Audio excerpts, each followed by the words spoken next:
Next, on America's Day at the Races, New York bred wind machine Mr. Buff looks to flex his muscle in the Haynes Field from Aqueduct as he's all but assured of eclipsing the $1 million mark in career earnings.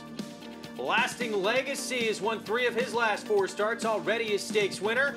He looks to add a graded stakes win to his resume in the world of trouble from Gulfstream. And is she racing's next superstar filly after a debut run in the States that exceeded expectations? Jolie Olympica looks to keep her perfect record intact in the Buena Vista from Santa Anita. All that and much more ahead on America's Day at the Races, brought to you in part by America's Best Racing. For the love of the race, visit americasbestracing.net today.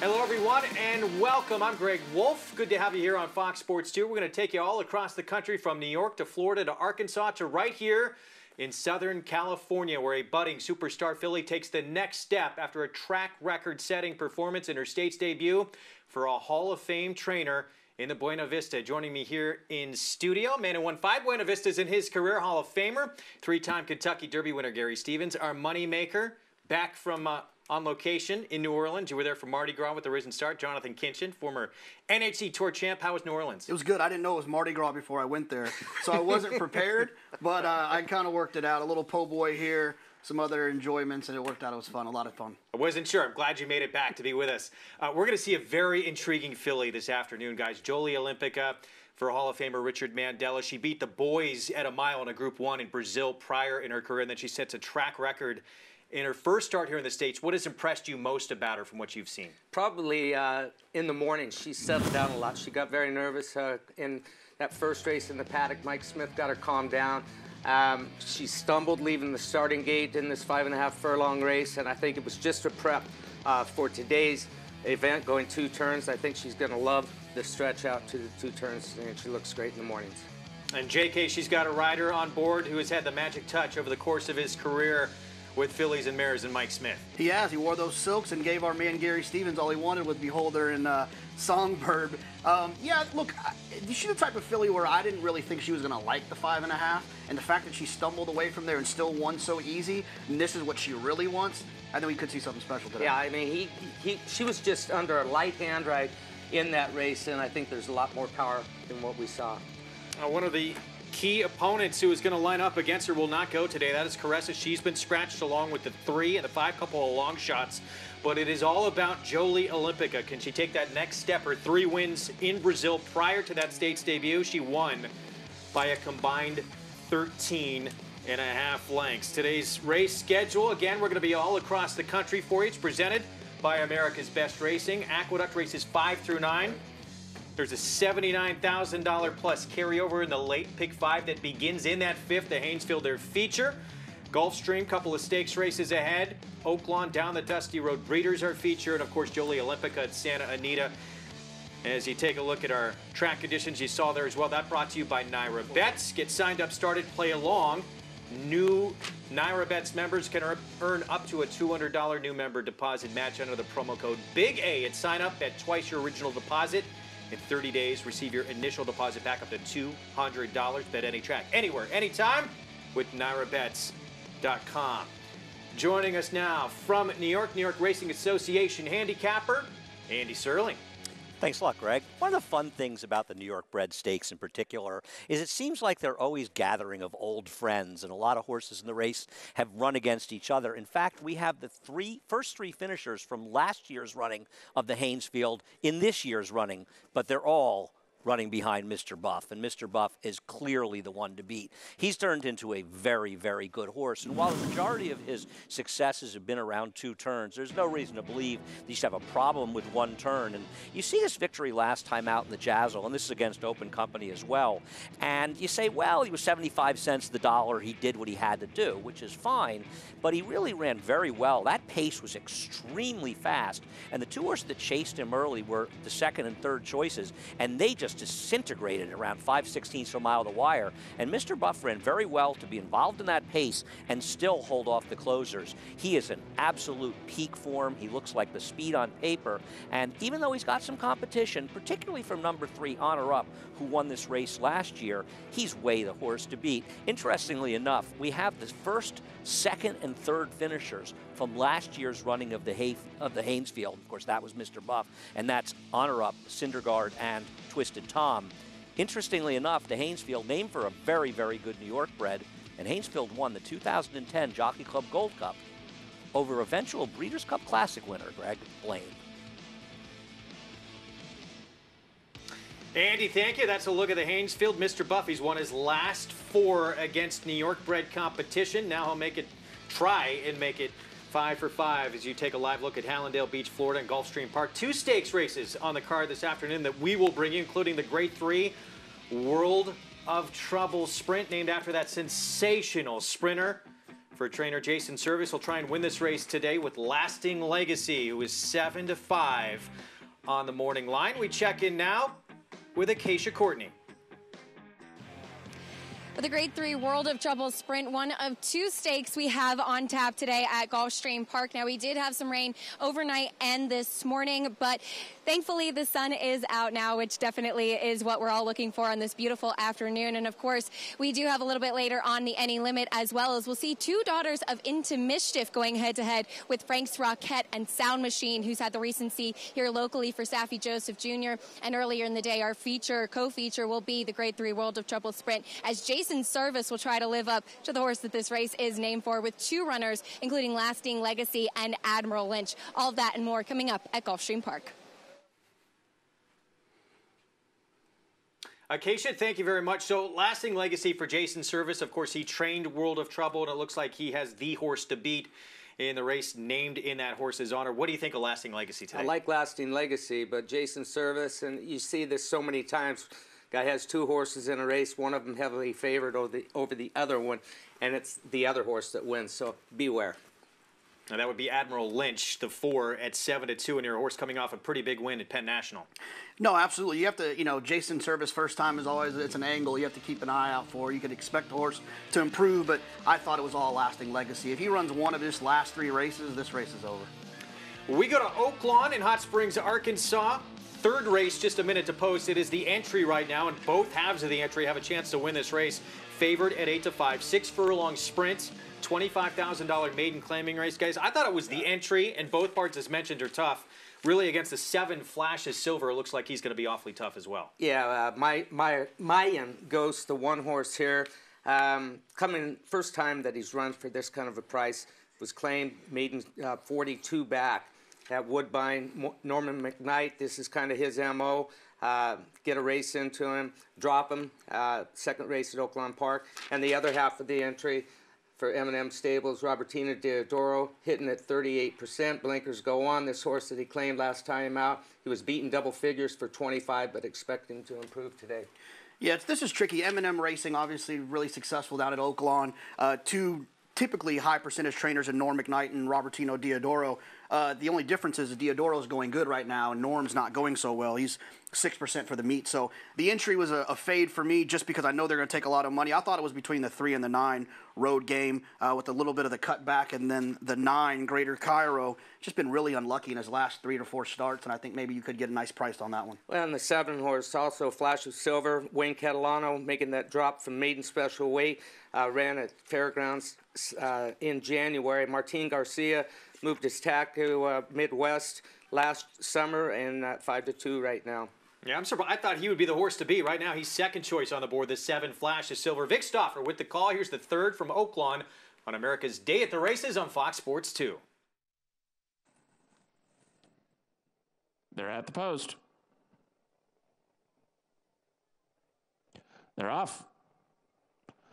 Mayan Ghost and Road Game break well. Greater Cairo is quick, and Greater Cairo going to take the lead. Trash Talkin' Yankee moves into second. Flash of Silver and Flash of Red are next. Then comes Data Cat and Battlestown, followed by Special Price, and the trailer is Grand Atlantic. Greater Cairo up the backstretch, a length and a quarter in front of Trash Talkin' Yankee in second. Road Game is third at the rail and 2 from the front. Then comes Mayan Ghost and a Flash of Red. Flash of Silver is mid-pack now. He's got about 6 lengths to make up. Data Cat just inside of him. Grand Atlantic is 8 from the lead alongside Special Price, and the trailer is Battlestown, and the leader is Greater Cairo. Greater Cairo to the quarter pole. Trash Talkin' Yankee is asked to go after him, and here comes Trash Talkin' Yankee within a half length of the lead. Road Game is next. Flash of Silver under the whip and 5 from the front, and Greater Cairo cuts the corner, and now he's back in front clear. Now Flash of Silver is charging in the center. Road Game's at the rail. Trash Talkin' Yankee still with a chance. Greater Cairo has the lead. Trash Talkin' Yankee going to try him again from the outside. Greater Cairo won't switch off his left lead, and it's going to cost him. Trash Talkin' Yankee in front. Trash Talkin' Yankee beat Flash of Silver. Close for a third. Greater Cairo and Road Game. The power of moving to the meet's leading trainer's barn. Robertino Diodoro first off the claim. Trash Talkin' Yankee getting by Greater Cairo. Yeah, it looked like down the stretch that he had no chance of getting by the 9-horse Greater Cairo. Great call by Vic Stauffer, reporting that he hadn't switched leads. He started laboring on that left lead, and Trash Talkin' Yankee just ran him down late. As a horse player, I feel bad for the people that like Trash Talking Yankee because you got stuck with the entry there. It kind of hurts the price, but ran well. Robertino Diodoro has been hot in the last few weeks. He has. He's winning it close to 40% at this meet. That is unreal. Source was coming out of a really productive race. First and third place finishers were both winners, and now 9th time out. The Charm after struggling in the mud at this condition in his last start. Trash Talkin' Yankee for Robertino Diodoro. Meets leading trainer, meets leading rider David Cohen. Both team up for the victory in the third at Oaklawn. We'll shift gears, head to New York, and the start of a late pick 5 carryover at Aqueduct in the 5th when we come back on America's Day at the Races. Stay with us.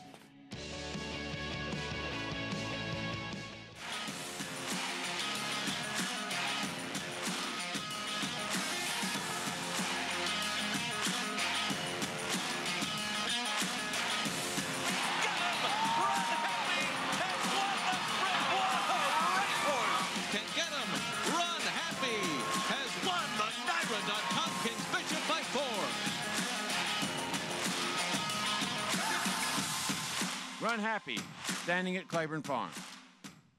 No sport in the world brings the wins home like racing.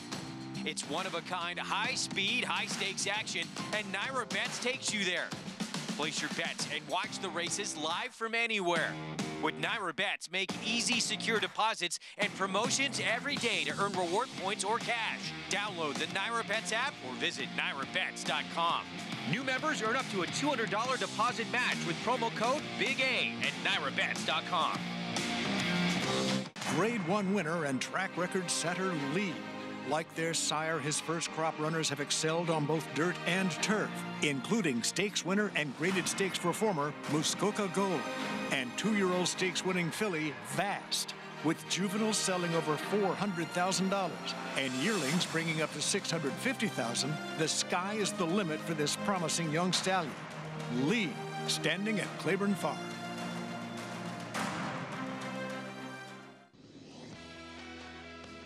Welcome back to America's Day at the Races. We're just about 5 minutes away from race number 5 at Aqueduct. And keep in mind, this race will kick off the late pick 5. All the race will be covered on our show, and there is a carryover of just a few $100s less than $80,000. Already over $400,000 in the pool. You want to get involved in the pick 5 carryover. Here's the post parade, the number 1 Union Wise, and this is a wide open race, but this one is almost 30-1 and does appear overmatched on paper for trainer Jimmy Ryerson. And Joey Martinez has the mount. The number 2, Max Revolution. I think a major player in here. Sammy Camacho riding for Eddie Barker has had some excuses in his races and is a player at a price. The number 3, that's Takeoff. Heman Harkey riding for Peter Tornes, a long shot, even in a field of long shots. The 4, Septimus Severus, the horse to beat for Manny Franco, a drop down for George Weaver. He is dangerous but suspect. The 5, No More Miracles, taking some money. I thought he was a tad slow, and one of the ones I was trying to beat. Number 6, Beachfront, same thing, much better on turf than he is on dirt. Jorge Vargas riding for Jeremiah Engelhardt. Preternatural, his best weapon is his speed, but there's other speed in here, and his return race was not good. The 8, I'm Elmer J. Fudd. He's better on the turf. The number 9, Let's Go Mets. Well, he seems to have trouble finishing, but he does have a lot of speed. The number 10, Running Violence, another long shot in this race. My top choice, though, is the number 11, Talent Scout. He gets an interesting rider switch to Daisuke Fukumoto, who rides well here, and he has some back races, this runner for Merkton Cantermasi, that give him a chance. I'm using 2, 4, 11 to start out the late pick 5 with that carryover of just under $80,000. Well, making her 2020 debut on our show. How is the newest member of the family, Maggie Wolfendale? Well, Andy, Miss Willow Lynn is doing very well. That's why I'm fortunate enough to be here. Good to be out of the house, back at the races for a bit, but definitely missing my girls at home as we'll take a look at a few of these horses on the track, beginning with the big drop down. Second off of a layoff is number 4, Septimius Severus, who does come back as a new gelding as well. And watching that race at Parks, he kind of just ran evenly. Obviously, he didn't make much of an impact at all. But what I noticed is his head kind of carriage was up. And a lot of times that does indicate a possible breathing issue. He comes in here today. He is wearing a nasal strip. So the class relief definitely should help this now favored 5-2 horse for trainer George Weaver. But still, I have my doubts if he can overcome that. He does look extremely fit, though, second off the bench. Now, a horse that will have to overcome a troubled beginning in his last start's number 6, Beachfront, who literally fell flat on his head. He does come back wearing front bandages, but I think he looks fantastic. He also is wearing blinkers as well for the first time, just a very short cut, but beneath Jorge Vargas here in the warm-up, he got a very brisk warm-up. So either Jorge is trying to get him to get his feet under him so he breaks sharply, or maybe with those blinkers on, we do see a little bit more early pace from him. Andy, as a horse that also looked good is one that you were intrigued by. That's number 2, Max Revolution, coming off a bit of a break. He looks ready. I think he's an interesting player, and listen, this is a tough race, and this is one of these races you could pretty much tell me you're using any crazy horse, and I'm not going to tell you not to use them. I don't like some horses that might win, like No More Miracles and Beachfront. Septimus Severus has 4 races, maybe 5, that will absolutely win this race. The question is, who shows up? His last race at Parks, and he's supposedly been gelded since his last race, and I'm assuming he's a first-time gelding, but they geld him, and then they drop him in for $16,000. He's never run for a tag before.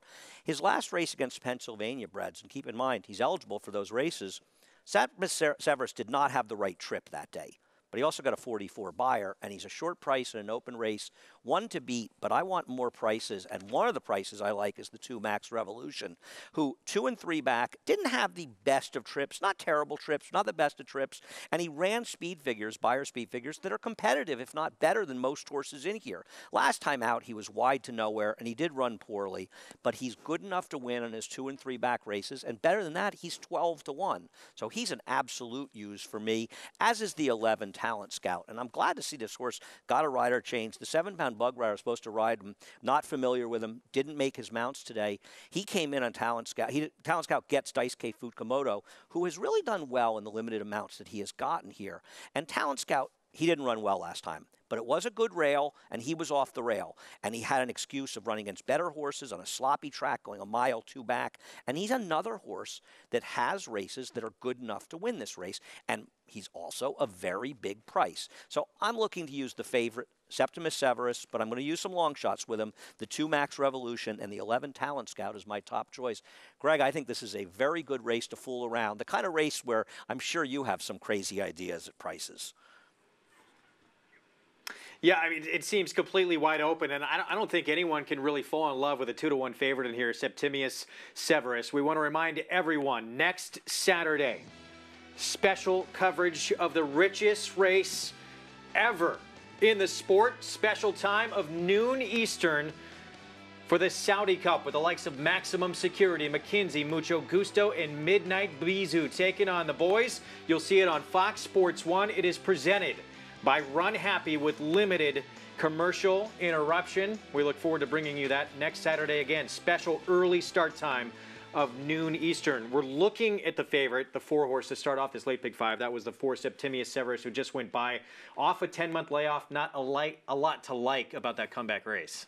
No, you don't like the comeback race, and then you don't like the drop right after that. So at a short price, it's just one you want to try to beat if you're playing this Pick 5 carryover. A lot of people are going to be using the horse just from the class standpoint, and if you can beat this one to get it started, you got an opportunity. I got to be honest, I used the 4 just because I just couldn't, like Andy said, it's not the most competitive or not the best race. So I don't really trust the other horses in here, but I used the 4, 5, 6, 7 to get started in this Pick 5. It seems like the kind of race, as Andy alluded to a little bit too, really nothing would surprise you in this race if it's not Septimius Severus, the 4. No, and that happens quite often. I'm glad this is the kind of the first race of the Pick 5 sequence because you can kind of have an idea of looking at the tote board, what everyone's thinking and what the public's doing. So if you're punching in your ticket to the last second, you have a little bit of an idea of how they're betting the race. That 7-horse, Preternatural, that horse second off a long layoff as well, as is the favorite, the 4. But Preternatural, he has speed. Didn't show it in that comeback race on February 8th, but if he could be forwardly placed, he could be very dangerous. Yeah, my red light was flashing when I saw Offer Rudy, had the break, and then comes back and didn't run well. You got to think that maybe that's going to happen again. He steps in line. No More Miracles. The 5 appears to be a major player as well, although his maiden win, and this is for non-winners of 2 Lifetime, his only victory against New York bred 40 maiden claiming runners in a race that was taken off the turf, so we don't know really who he beat in that race, if anybody. Right. The good news is you're getting probably the nicest price of the 4 that I used there with the 5. This is a wide open race. It's all about the break. I think whoever kind of can get to that outside stalking situation is going to be in a good position. Carryover at the start of the late Pick 5. John Imbrial with the call to get us started from Aqueduct.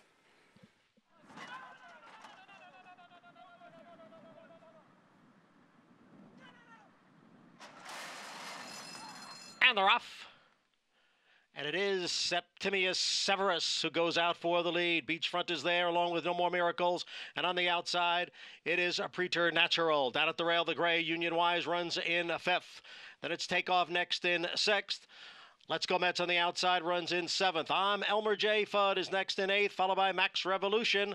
At the back of the pack are Talent Scout and Running Violence. The favorite, Septimius Severus, ran the opening quarter mile in 22 and 4/5 seconds. In front here by 3/4 of a length, with No More Miracles in pursuit in 2nd and Beachfront on the outside in 3rd. It's a half dozen lengths back to Union Wise and Max Revolution. Then Preternatural. Talent Scout has made his way now up into 6th down towards the rail. The field is at the top of the stretch, the half in 46 and 2. Septimius Severus and No More Miracles. They are 1-2 inside the 3/16 pole. Septimius Severus narrowly over No More Miracles. Beachfront is 3rd. Max Revolution is 4th as they head for the 16th pole. Septimius Severus in front. No More Miracles on the outside. Beachfront is 3rd. Manny Franco gets his 3rd win today on Septimius Severus. No More Miracles finished 2nd. Beachfront was 3rd, and Max Revolution checked in 4th. Well, credit to Manny Franco. He was aggressive early on here, got to the front with Septimius Severus, and the favorite kicks off this late Pick 5. Yeah, George Weaver, hats off to him, too. Great training job for the fact that he had a license to drop this horse in for 16, horse coming off the layoff. As we mentioned here, in a horrible race, first time back. So he drops him in for the 16th. They hustle to the front. Manny stays busy on him through the stretch. Looked like No More Miracles might have a chance inside the 8th pole, but Manny Franco busy. Septimius Severus stays ahead at the end. It's the kind of race you want, kind of ride you want on your if you bet a favorite here, right? That aggressive, put them on the lead, and if you're not better than them, then you don't deserve to win anyways. Go on with it. I think my buddy Gary Stevens used to do that a little bit back in the day. No More Miracles tried to make a race out of it with Dylan Davis, but no catching Septimius Severus, who was stubborn. Once No More Miracles got close to him, pulled away late. So 2 wins now from 15 career starts, and just like that, when we think a race is so wide open, it goes to the favorite to start things off in the Pick 5. Always a frustrating way to start it, especially, like I said, I played 4, 5, 6, 7, so happy for George and Manny, but got to be honest, I was rooting for the 5. Jonathan was riding pretty hard the last 16th for the 5 horse. He was giving it the wave, and then a deep breath and concession, I guess. Yeah. Not enough to get by in the end. So Septimius Severus gets the job done. Second win in 9 career starts off a 10-month layoff. His second start back into the winner's circle. We're going to take a break in the action. When we return, we honor 2 legends, including the brilliantly fast World of Trouble Grade 1 winner on dirt and turf. We'll take you to Gulfstream for that, and the Haynesfield from Aqueduct. He dominated the New York Circuit in 09 and would wind up winning the Jockey Club Gold Cup, beating Blame in his career. Go from Railbird to Winner's Circle. With My Racehorse, you have access to top horses and trainers, backside tours, exclusive ownership experiences, and fast payouts to your online account. With shares starting as little as $100, the Winner's Circle is waiting for you. Go to myracehorse.com or download the My Racehorse app today to join the thousands who have already started their journey as a racehorse owner. It's America's original sport, and no one covers it better than americasbestracing.net. From the sport to the lifestyle, the best races, horses, and destination venues, cocktails, gambling, fashion, and more. americasbestracing.net is a sport for you. Live it, love it, bet it.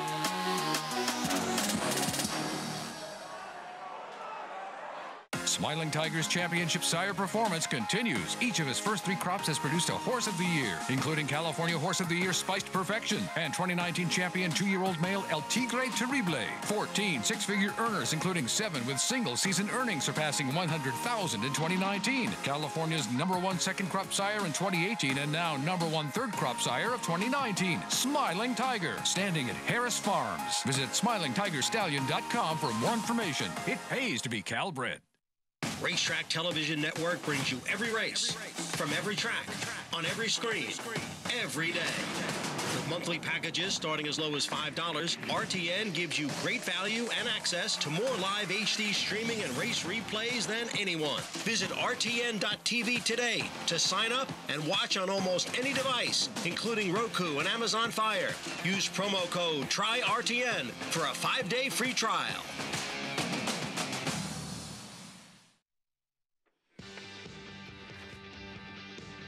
We are back on America's Day at the Races on Fox Sports 2. Great to have you with us. Our show brought to you in part by the champion sprinter, Run Happy, who raced medication-free his entire career and was undefeated while sprinting, including a victory in the Breeders' Cup Sprint in track record time at Keeneland. There he is in legendary stall #1 at Claiborne Farm. And this summer, going to see his offspring in some 2-year-old races with a $100,000 bonus on the line if a Run Happy were happen to win in one of those Saratoga races. Going to make things all the more interesting this summer. We hope you join us. In the 5th, at Aqueduct, starting off the late pick 5, the favorite, Septimius Severus, George Weaver. Second off the claim, Manny Franco, aggressive early, and that equals a win. $6.60 for the victory. No More Miracles, Beachfront will wind up second and third as we set up the second leg of the late pick 5. New York Breds in a maiden special weight. This will be a 1-turn mile ahead. And trainer Todd Pletcher with the even money favor right now. That is Jerry the Nipper making start #2. He debuted on a sloppy track, sprinting 6.5 furlongs. Now we'll stretch out to a mile and start #2. We're going to send it out to New York right now. Check in with Maggie Wolfendale and get us acquainted with how to get involved in this game with little investment. Maggie has more. Especially if you're here in New York, Greg. The Empire Racing Club is a new opportunity for people just to get involved in racing. I'm pleased to be joined by board member of the Empire Racing Club, Aaron Yagoda, who has been a longtime owner as well. But Aaron, this is a really cool opportunity for people just to get involved in racing. Tell us a little bit more about how to get involved and what they can expect by being members. So the Empire Racing Club is a program that NYTHA put together. It's a not-for-profit, and there's about it's a $500 entry fee. 200 members is the limited amount, and it's a way to get into learning about ownership and the backgrounds of it, and you get all kinds of backstretch access, meeting, greeting with the trainers, meeting, greeting with the jockeys, and it's a whole thing. We also have educational seminars. We have live seminars to help people with whether it's about horse auctions, whether it's about claiming, or basic veterinary care, anything to help them along the way. We also help them with teaching about thoroughbred aftercare, which is very important this day and age as well. So they got off to a great start. They had we have three horses right now. One of them got to the Breeders' Cup last year, and it seems like they're really having a lot of fun. And the New York Thoroughbred Horsemen's Association and NYTHA you were talking about, they've really kind of pushed aftercare to the forefront. What are some specific things that you guys are doing with Empire Racing Club to kind of help that? Well, we had a seminar last year in Saratoga about it, and we are actually making a nice donation from the membership funds to help aftercare as well. Now, some pretty lofty names associated with the club as well. I mean, there's a guy, I think, by the name of Tom Durkin, who is your president, and also 3 very well-known trainers that train the horses that you have. Right now we have Tom Durkin, our legendary race caller here at NYRA for a long time. We also have a horse with Todd Pletcher, Mark Cassidy, and Linda Rice.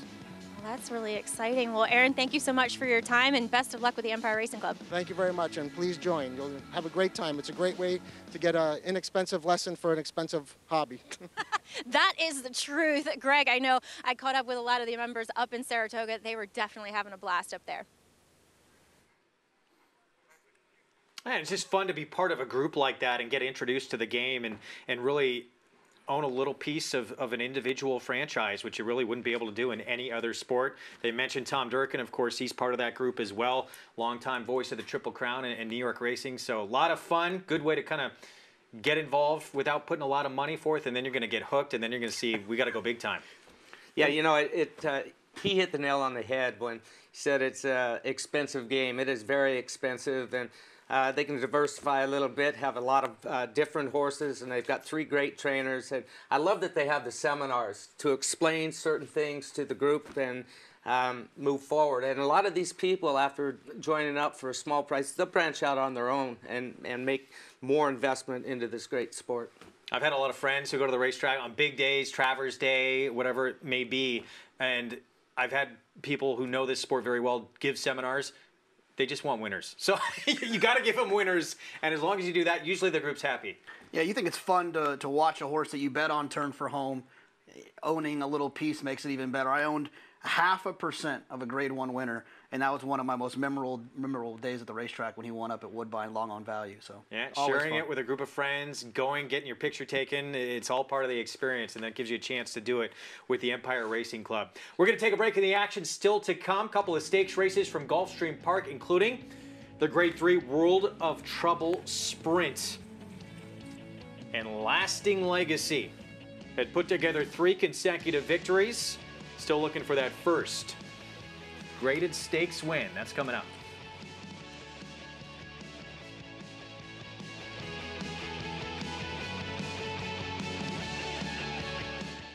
Warfront. This son of Danzig ranks among the world's elite sires, with Grade 1 winners on dirt and turf, and star performers both at home and abroad. Warfront's success as an international super sire is unmatched. Recent Grade 1 winners include Omaha Beach and Preakness Stakes hero War of Will.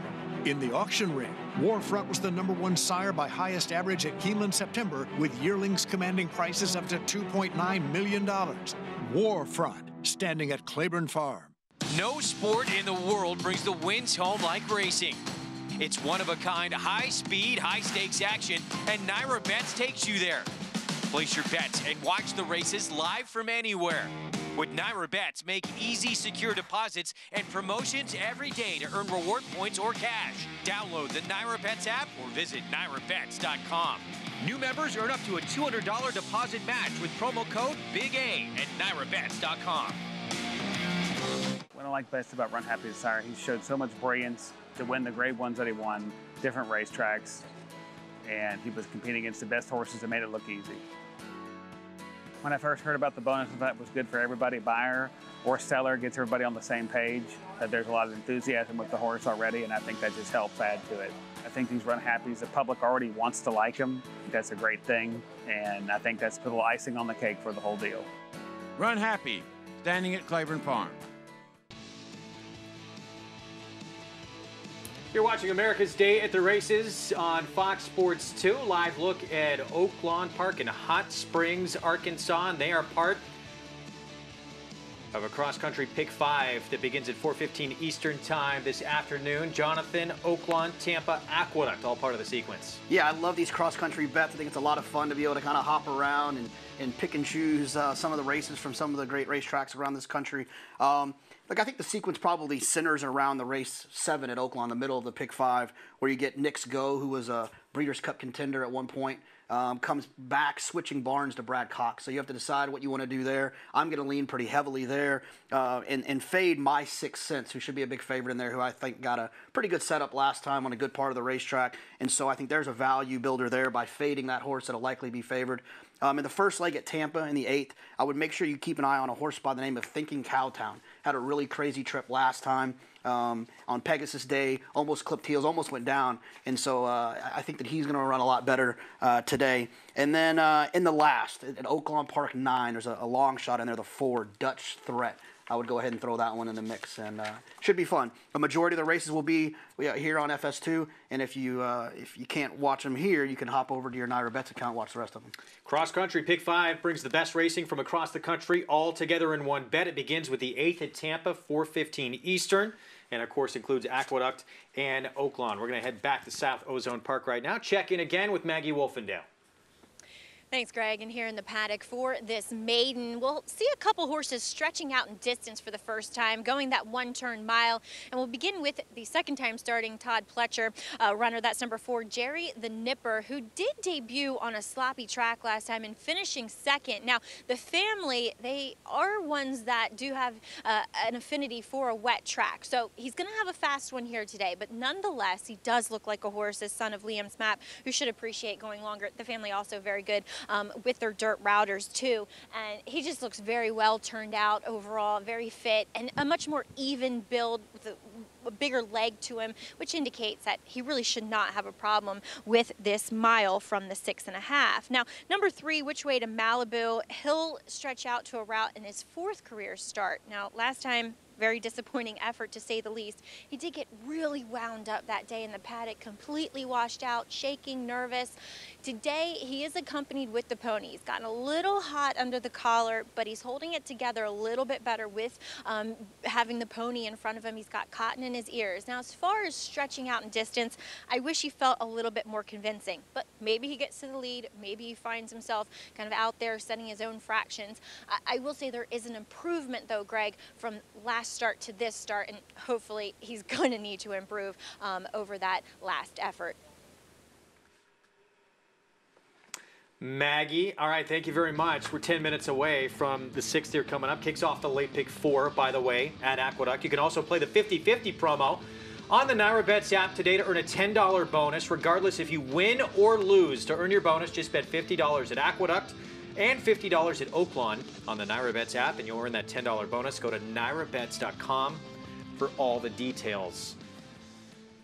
Well, that is a look at Jerry the Nipper for Todd Pletcher, a Liam's Map colt, and we saw Todd Pletcher, before we came on, win with a Liam's Map at Gulfstream. First time out for these same connections, St. Elias Stable. Yeah, and I love the Liam's Maps, and I love that he sprinted him first time out on that sloppy track. It really sharpens them up for the stretch out, and he does get the mile today. I think it's going to help him a lot. The one horse I think is going to be difficult to beat in here as well, second off the layoff. Yeah, I think one of the things that I like to do when you're looking at horses that are stretching out is you want to identify the pace of the race that they're stretching out in. I felt like Jerry the Nipper's race was just kind of even all the way around there, going 6.5. And now you stretch out to that mile. If you can kind of extend those even clips around there, it could really hit him right in between the eyes. Well, the horse who Jerry the Nipper, who you're looking at, faced first time out, who beat him, Impetuous. Didn't exactly flatter Jerry the Nippers for me. He was 4th of 5 in his next start in his first against Winners. Luckily, the tricky part, I guess it's not luckily, but the hard part is that it happened on a sloppy racetrack. So maybe the sloppy racetrack moved up the other horse. There's a lot to try to digest when it comes to, horses that have had one run on a sloppy racetrack. Jerry the Nipper, start number 2, stretching out to a mile in that second start, and he'll get a fast track for the first time in his career. Jose Lezcano back aboard as we shift gears, head to Hot Springs, Arkansas, and Oaklawn Park.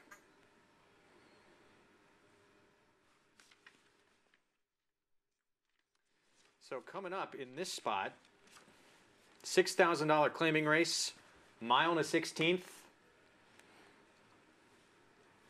And take a look at the field here. There's Gray Phantom, our favorite, at 2-1 on the board. Again, it is Robertino Diodoro. He's only had 2 starts, this 8-year-old, on dirt in his career. Both come on off tracks, has not hit the board in either of them. So sort of an X factor today. I love this horse. I love this horse in here. Had to fire up the Naira bets for a little win bet on this one. I thought last time, when you're closing into a slow pace, I think it's a hidden trip in racing. A lot of people don't see it. It's not like they're getting stopped and the jockey's standing up. He was wide, closing into a slow pace on a day where I didn't think he wanted to be wide. First off a layoff. I think this horse is going to be extremely tough. And if you're looking in the post parade right there, you can see it's that big, flashy white one. So easy to find in the race as well. It doesn't give you pause. He's had 43 starts in his career. He's 8, and they've not really ever wanted to put him on the dirt. Only one of those starts was for Diodoro, right? So I think that's the big difference for me. He's going extremely well. He's already won 1 on the day. He's winning at like 38%, and that's after starting slow to start the meet. And the thing with second off the layoff, he's hitting at 32% here at Oaklawn Park with this particular move. And that first race out off the layoff, he was protected that day. It was a starter allowance race, meaning he wasn't for sale. It drops him in for the 62.50 claiming today. So I think that's a great move here. And the race was a decent race. He was only beaten 4.5 lengths, so definitely the one to beat at 9 to 5. Still a good price on him.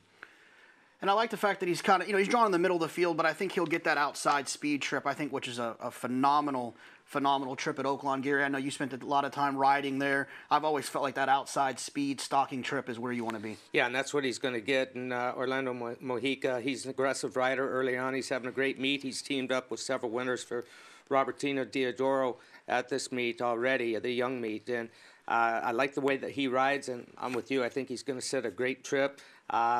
I think he's going to be a little bit closer today than he was last time. There's not a lot of speed down inside of him. Darren's Fortune, the 4-horse, another aggressive rider with David Cohen for Norman McKnight again. I think if he gets loose on the lead on the stretch out here today, could be long gone. One of my first days at the racetrack, my dad's friend told me that the other horses were scared of the gray ones. And so if you like that angle, you got a shot here as well. He really told you that? He really did. They were afraid of winning colors. The boys and everybody. 1988 Kentucky Derby, 3-year-old filly, one of Gary's 3 Kentucky Derby wins. Darren's Fortune, the 4, by the way, just stepped in, 7-2. He has sprint speed and now stretching out, so he looks like he very likely could be the quickest of the quick in this field coming up. And David Cohen going to try and steal this race, you would think, as we take a look at the 8 circling Gospel Abe. He's been stationed at Oaklawn since late January, making his 3rd start here at the meet coming up. He's interesting. I thought Monday Confession, the 9, huge price, 30-1. If he can return to that form just 3 starts back at Keeneland, I think he has a shot in this race. No, I completely agree. I had a circle around this horse. He's 0 for 6 off a layoff, so you can kind of give him an excuse for the last performance off a layoff. Maybe he'll run better here second time. I think if the 6 Gray Phantom runs his race, he's going to be extremely tough. Meanwhile, Shakedown on the outside, the 10, Chelsea Cody, second off the claim, former assistant to Buff Bradley, just 25 years old, but been around horses her entire life, grew up in Ocala, Florida, with a contender in this spot, but double the morning line. We had a brief delay for the load, and now it looks like they're moving everybody in, so there goes Star Dog, the big long shot inside, stepping in. But it is Gray Phantom, the 6, 3rd career start on dirt, first time ever on a fast main track, the 8-year-old, in the 44th start of his career, taking all the money for the meet's leading barn Robertino Diodoro. Vic Stauffer with the call. It's the 4th from Oaklawn Park on America's Day at the Races here on Fox Sports 2.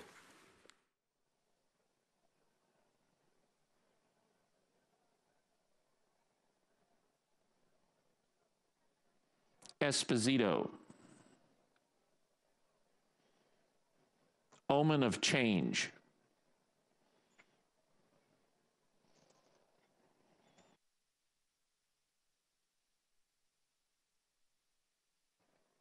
Two more now. High Risk Strategy and City All-Star.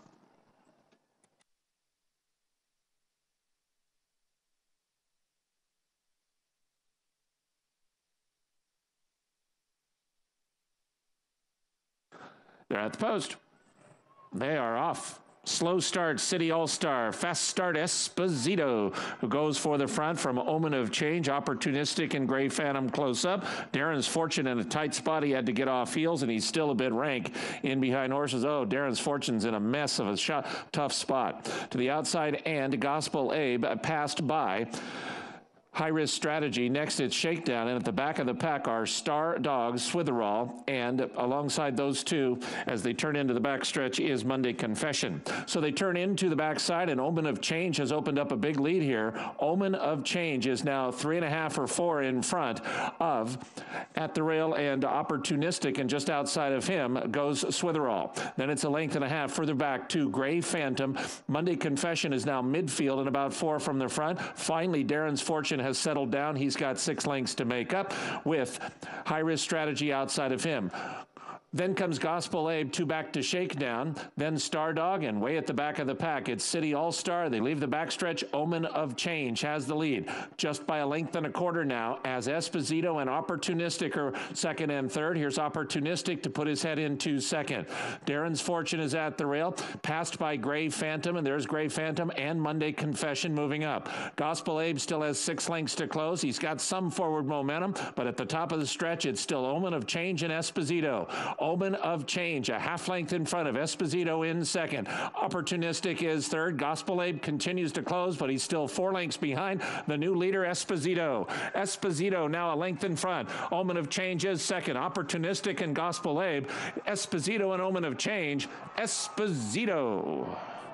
Esposito won by 2. Omen of Change was second. Close for third between Opportunistic and Gospel Abe. Esposito with the win, second off a very lengthy layoff. We'll have the prices momentarily as we head back to New York for the 6th race. Coming up, we check in with Andy Serling. Thought this was an interesting race, and I'm interested in using 2 horses, the 2 Farragut and the 5 of Valor Beauty. I'm not a Jerry the Nipper fan. I suppose he's not impossible. I don't see him as a speed in this race. I think the 3 is faster. I think Farragut is faster than he is. Maybe stretching out. Maybe he'll have improved speed in his second start. Didn't do much running first time out. Didn't run badly. Not impossible. Didn't like the race. In fact, I prefer the 5 of Valor Beauty out of the race.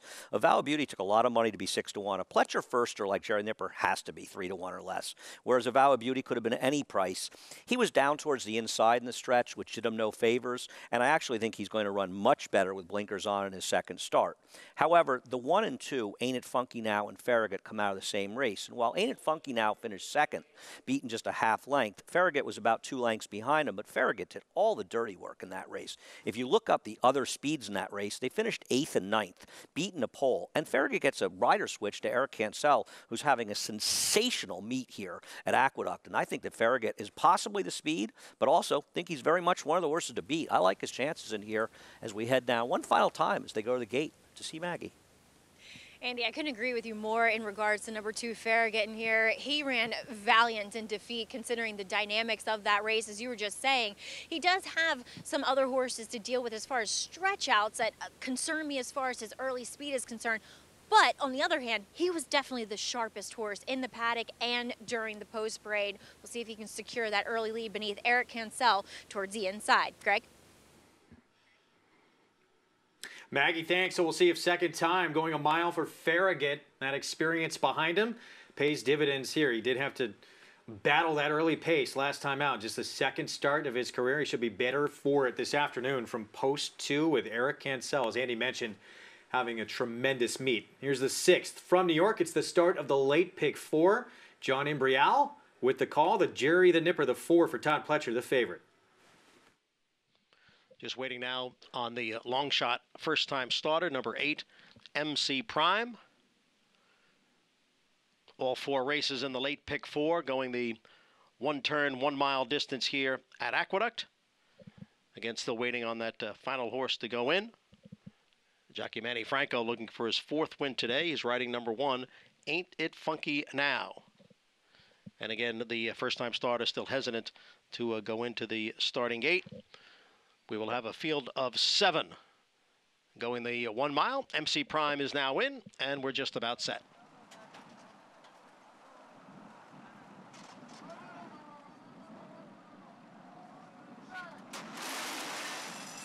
And they're off. And it was a good beginning for Jerry the Nipper, who is out for the lead. And Farragut is in between horses. Ain't It Funky Now advances down at the rail. On the extreme outside is MC Prime. Which Way to Malibu is in the early mix as they make the crossover to the main track. Jerry the Nipper shows the way here by a little more than a length. Which Way to Malibu is running in 2nd, and Ain't It Funky Now down at the rail in 3rd. A Vow of Beauty has now advanced on the outside, is right alongside of Ain't It Funky Now. Farragut is next in 5th. MC Prime is back in 6th. Stash My Money is the trailer. First quarter 23-2. Jerry the Nipper by a half length over Which Way to Malibu. And they're at the half-mile pole. Jerry the Nipper in front, gets away to lead by a full length. Which Way to Malibu in 2nd. The opening half 47-2. A Vow of Beauty in the clear on the outside in 3rd. Ain't It Funky Now is next in 4th. Length and a half to Farragut. And Stash My Money. And now way back is MC Prime. Which Way to Malibu, Jerry the Nipper. The two of them are now right together as they come for the quarter pole. Jerry the Nipper on the inside. Which Way to Malibu on the outside. 3/4 went in 1:13-1. Jerry the Nipper has the lead. Something left here in the stretch with Jerry the Nipper now in front by 3. Which Way to Malibu giving chase in 2nd. Farther back, it is Stash My Money. And on the outside, Farragut. Jerry the Nipper breaks his maiden going the 8 furlongs. And broke his maiden by 6 lengths. Which Way to Malibu was 2nd. Stash My Money finished 3rd. Not much needed late. Jerry the Nipper, easy time of things here, breaking his maiden in start number 2 for the Todd Pletcher barn. Well, I love this move with Todd Pletcher. Been watching him do this his whole career since he went out on his own, running these route horses, sprinting them the first time. And if he showed medium speed that first race, but it woke him up. He broke alertly under aggressive Jose Lascano, and he got to sit on him. I told you at the quarter pole, the winner about the 5/16, the winner's in front, and he exploded, if you want to call that, coming off the rail. Jose stays busy on him, but I liked what I saw there. Yeah, I love stretch outs that have that even run. I don't want a stretch out that was all speed and then faded. I don't want to stretch out who's a closing sprinter that was running late. I want to stretch out who just kind of ran 12s around there the first time, or maybe a little bit, shading 12s, and then now the stretch out's going to really be dangerous, and that's what Jerry the Nipper did here. He was even money at one point in the wagering. He did not go off the favorite in here. He went off second choice at 5-2. Farragut winds up going up favored 4-3, 7-2. Jerry the Nipper, second time out. Another Liam's Map winner. As we mentioned, Todd Pletcher had a firster by Liam's Map win earlier today at Gulfstream Park in race number 3. Maybe a horse who could surface on the road to the Kentucky Derby. Jerry the Nipper wins the 6th in New York, still to come. Gonna have lasting legacy out of Gulfstream in a bit. First, prices from Oaklawn. And it was Esposito, your winner, $40.40 for the victory. Walter De La Cruz in the irons for William Martin, second off a long layoff for the victory. Yeah, and a strong ride by Walter De La Cruz in that effort. Set mid-pack and came running down the stretch, finished very strongly to get the money second off the layoff, as you said. If you look 3 races back, you see the race that won here, right? And, the race that he ran down at Oaklawn, March 28th. It makes sense to why he ran as well as he did here. 11-12-5, that 50-cent trifecta, $1,400 plus. Gulfstream Grade 3 World of Trouble Sprint is coming up next in lasting legacy for Jason Service. Back in action, trying to win the first graded stakes of his career after second in the Mr. Prospector to end his 5-year-old campaign. We'll be back.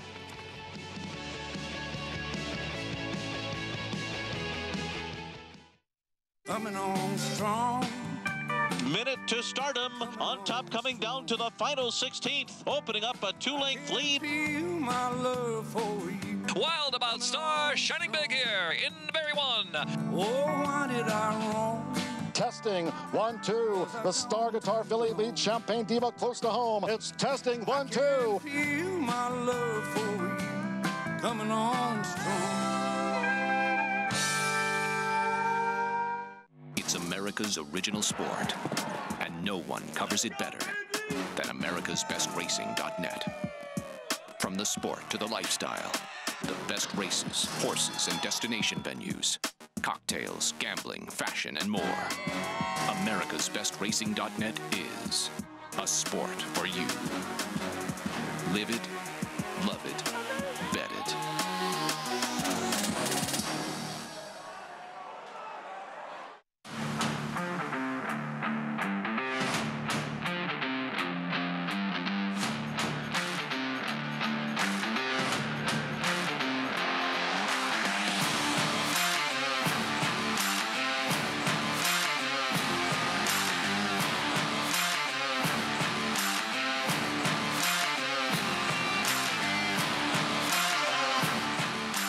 Run Happy, standing at Claiborne Farm.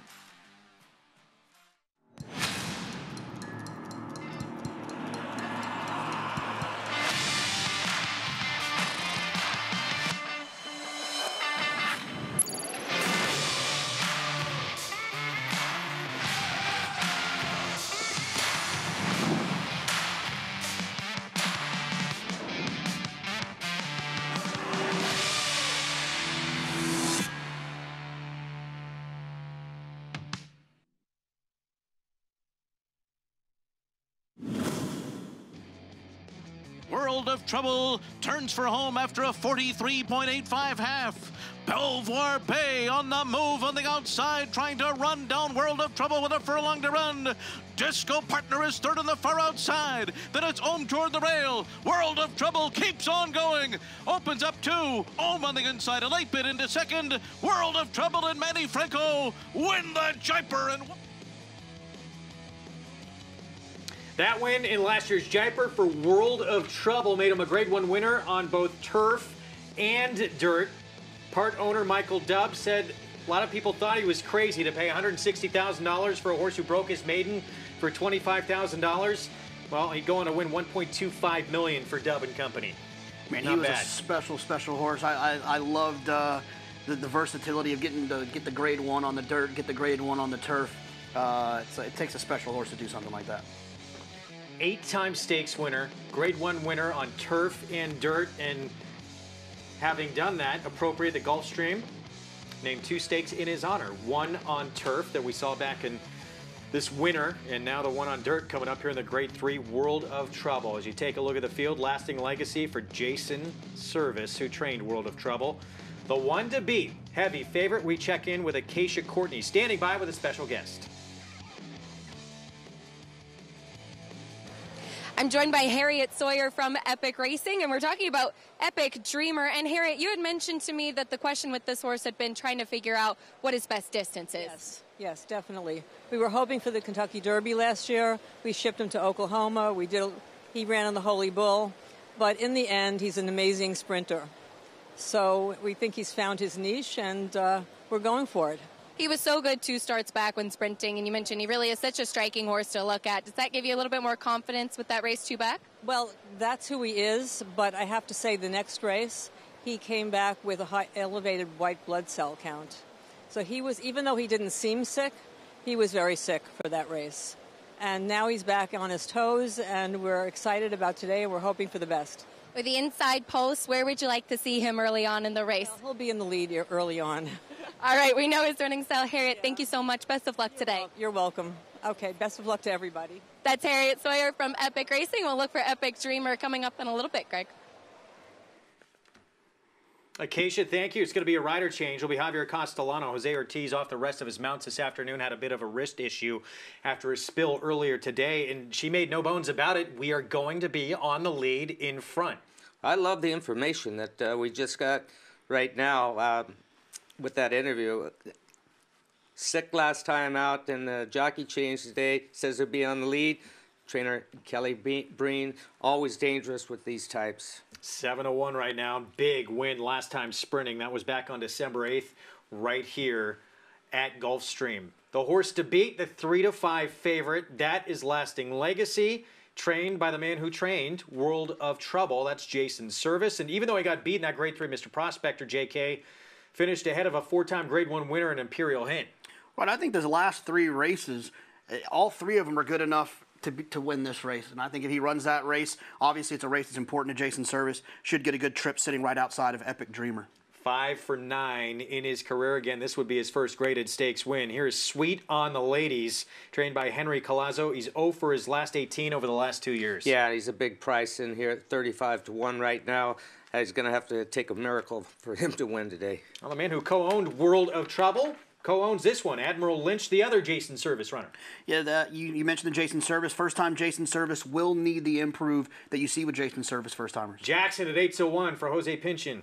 And Luis Saez, he's coming off a third-place finish in Sunshine Million Sprint. Fast Pass, Peter Walter coming in off a win, and Golden Lion is the 7 who has speed as well. Yeah, he does have speed, the 7-horse Golden Lion, and I think he's going to make Epic Dreamer run early on. On the outside, the only multiple graded stakes winner in the group, that is Yorkton, who's only had 2 starts in his career on dirt. I love this horse underneath. Drawn outside, has been working well on the dirt. Doesn't have a lot of dirt form, but should be in the clear, has some speed. I think this is the type of horse you round out your trifectas with. All right, we'll get back to the Grade 3 World of Trouble Sprint here in a moment as you take a look at the other Jason Service horse, Admiral Lynch, making a nice appearance. Back at Aqueduct, Jerry the Nipper. Start number 2, the stretch out, not an issue as he goes from 6.5 furlongs to the mile distance for trainer Todd Pletcher, son of Liam's Map.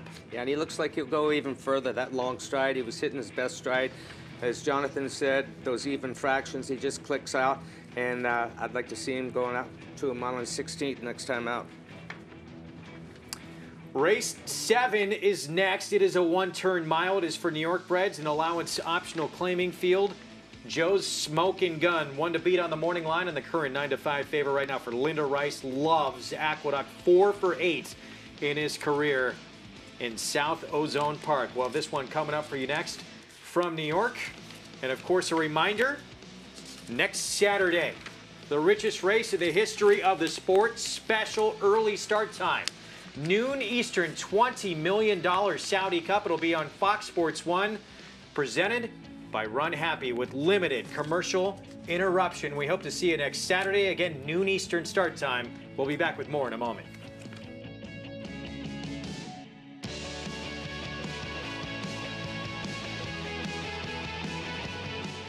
Orb, winner of the Kentucky Derby and Florida Derby. His runners have scored on both dirt and turf. His recent stakes success includes Mrs. Orb, winner of the Bay Ridge Stakes at Aqueduct, Pippin Stakes victorious Whoa Nelly, and Derlou, a determined runner-up in the Grade 3 La Cañada Stakes at Santa Anita. Classic winner, classic pedigree, or standing at Claiborne Farm. No sport in the world brings the wins home like racing. It's one-of-a-kind, high-speed, high-stakes action, and Naira Bets takes you there. Place your bets and watch the races live from anywhere. With Naira Bets, make easy, secure deposits and promotions every day to earn reward points or cash. Download the Naira Bets app or visit NairaBets.com. New members earn up to a $200 deposit match with promo code Big A at NairaBets.com. I think the bonus is really interesting. Mr. McInvale, as usual, is thinking outside the box, doing a wonderful job promoting his horse. Buyers will really appreciate having an opportunity like that to come back and run their horses at these top tracks and earn that bonus. it's a wonderful incentive both for people in the market and people that own these horses. And I mean, what a great bonus it would be for anybody that wins. I think it's wonderful. Run happy, standing at Claiborne Farm. We're back on America's Day at the Races. Our program brought to you in part by America's Best Racing. Got questions? America's Best Racing has your answers. Visit americasbestracing.net today. Grade 3 World of Trouble Sprint from Gulfstream Park in Hallandale Beach, Florida, coming up. In Lasting Legacy had reeled off 3 consecutive wins, each one a little bit tougher than the next. Then tried the Grade 3 Mr. Prospector, and even in defeat, and going a little bit longer at 7 furlongs, ran very well, beat by Diamond Oops, and again would finish ahead of a 4-time Grade 1 winner. Yeah, the thing that worries me about the race today is the same thing that happened to him last time. He dropped a long ways back. He had to circle most of the field. He came on strong the last 16th of a mile, but he's going to have to show a little more speed today than he did last time, or he's going to lose touch with him, Jonathan. Yeah, and I don't like the fact that he didn't really flip leads here. I mean, obviously he was still finishing, and it might have improved his chances if he would have. The inside draw is the biggest concern, I think, for me. If he's going to break a little bit slow, he's going to take a lot of kickback. He's going to have to get lucky when he comes circling wide, and Epic Dreamer might not come back to him. Check in with Acacia Courtney for more on the World of Trouble. Greg, thank you. We do have a couple of runners for trainer Jason Service, and obviously he holds a strong hand in here. The number 2, Lasting Legacy, is obviously the one that is a standout. I love him turning back to 6 furlongs. Physically looks like he's going to appreciate going the 3/4 better than the 7 furlongs last time out, because I thought that though he faced fantastic company last time, the pace did set up for him, but again, I prefer him going just a touch shorter. However, his stablemate, the 4 Admiral Lynch, just from a straight physical standpoint, was the one I did prefer the most. He comes from Pennsylvania, was a private purchase for Mike Dubb from trainer Tim Kreiser, who does a fantastic job in Pennsylvania. In fact, my late great uncle Jim, Tim Kreiser, was his go-to type. This horse has a great coat on him. He is super fit. He's a bit more tactical than his stablemate as well. If I had to kind of change my picks perhaps and want a better price, I'd go with this one. Epic Dreamer, we heard an excuse for what happened to him last time. I think that he too is a better sprinter, though I agree with Jonathan, getting out of the gate is going to be his biggest difficulty from that inside post, so we'll see if he's able to get out of the gate smoothly, Greg.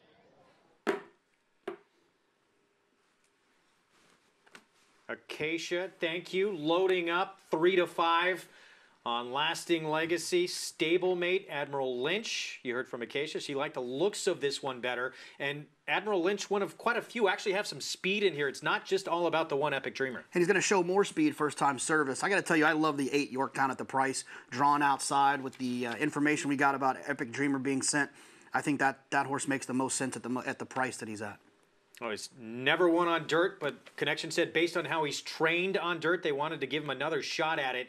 Grade 3, World of Trouble Sprint, Lasting Legacy from Post 2. The one to beat. Here's Pete Aiello.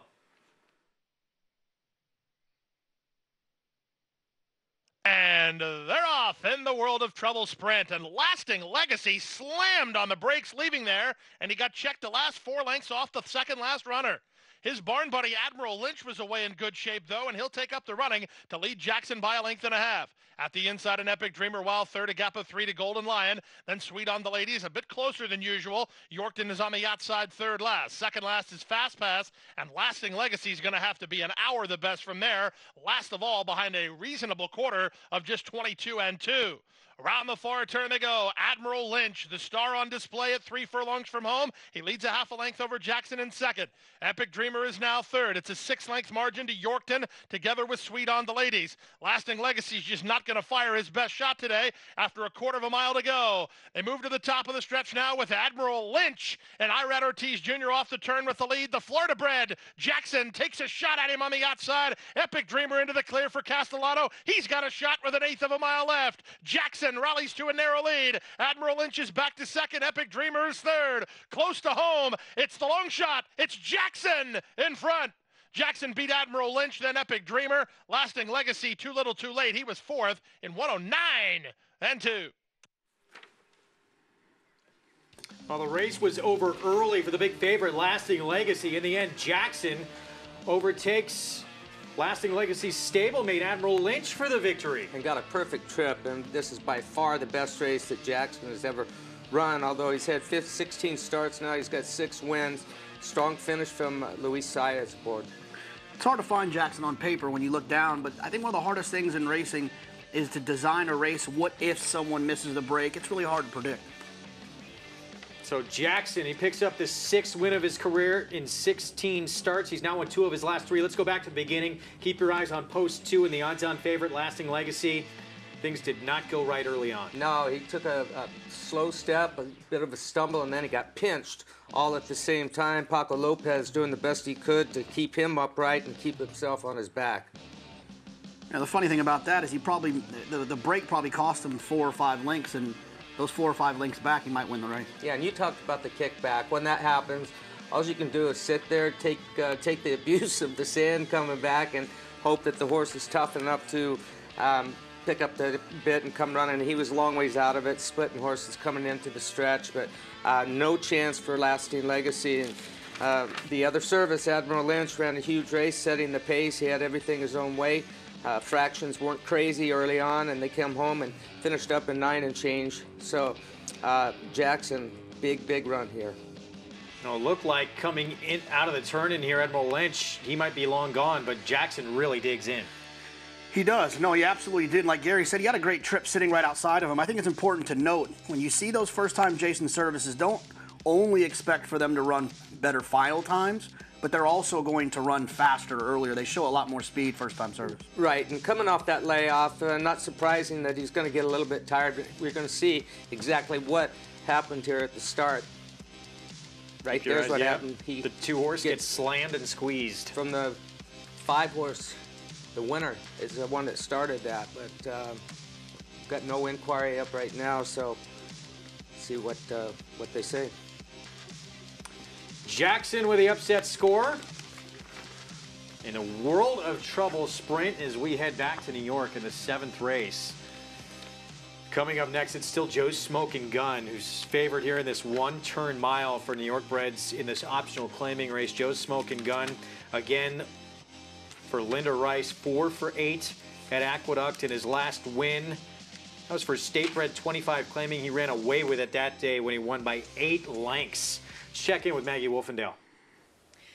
We're about to have riders up here, Greg, as we'll check in with number 6, Big Mountain, who actually cuts back from the 2-turn 9 furlongs to the 1-turn mile here, a distance in which he's 3 for 4 with that one narrow second. And his last 2 efforts at this track and at this distance are his best as well, going 2 and 3 back. He's also reunited with journeyman Dylan Davis here today. And I just thought that this horse, kind of comparatively from last year to this year, has really moved forward. And obviously his form's shown that, but just the distance I think is a main factor with him. I think he may have a big impact here. Now a stretch out on the outside is number 8, Frosted Ice, a horse who showed a lot of promise as a 2-year-old, but certainly hasn't lived up to that potential, at least in his 3 and now 4-year-old campaign.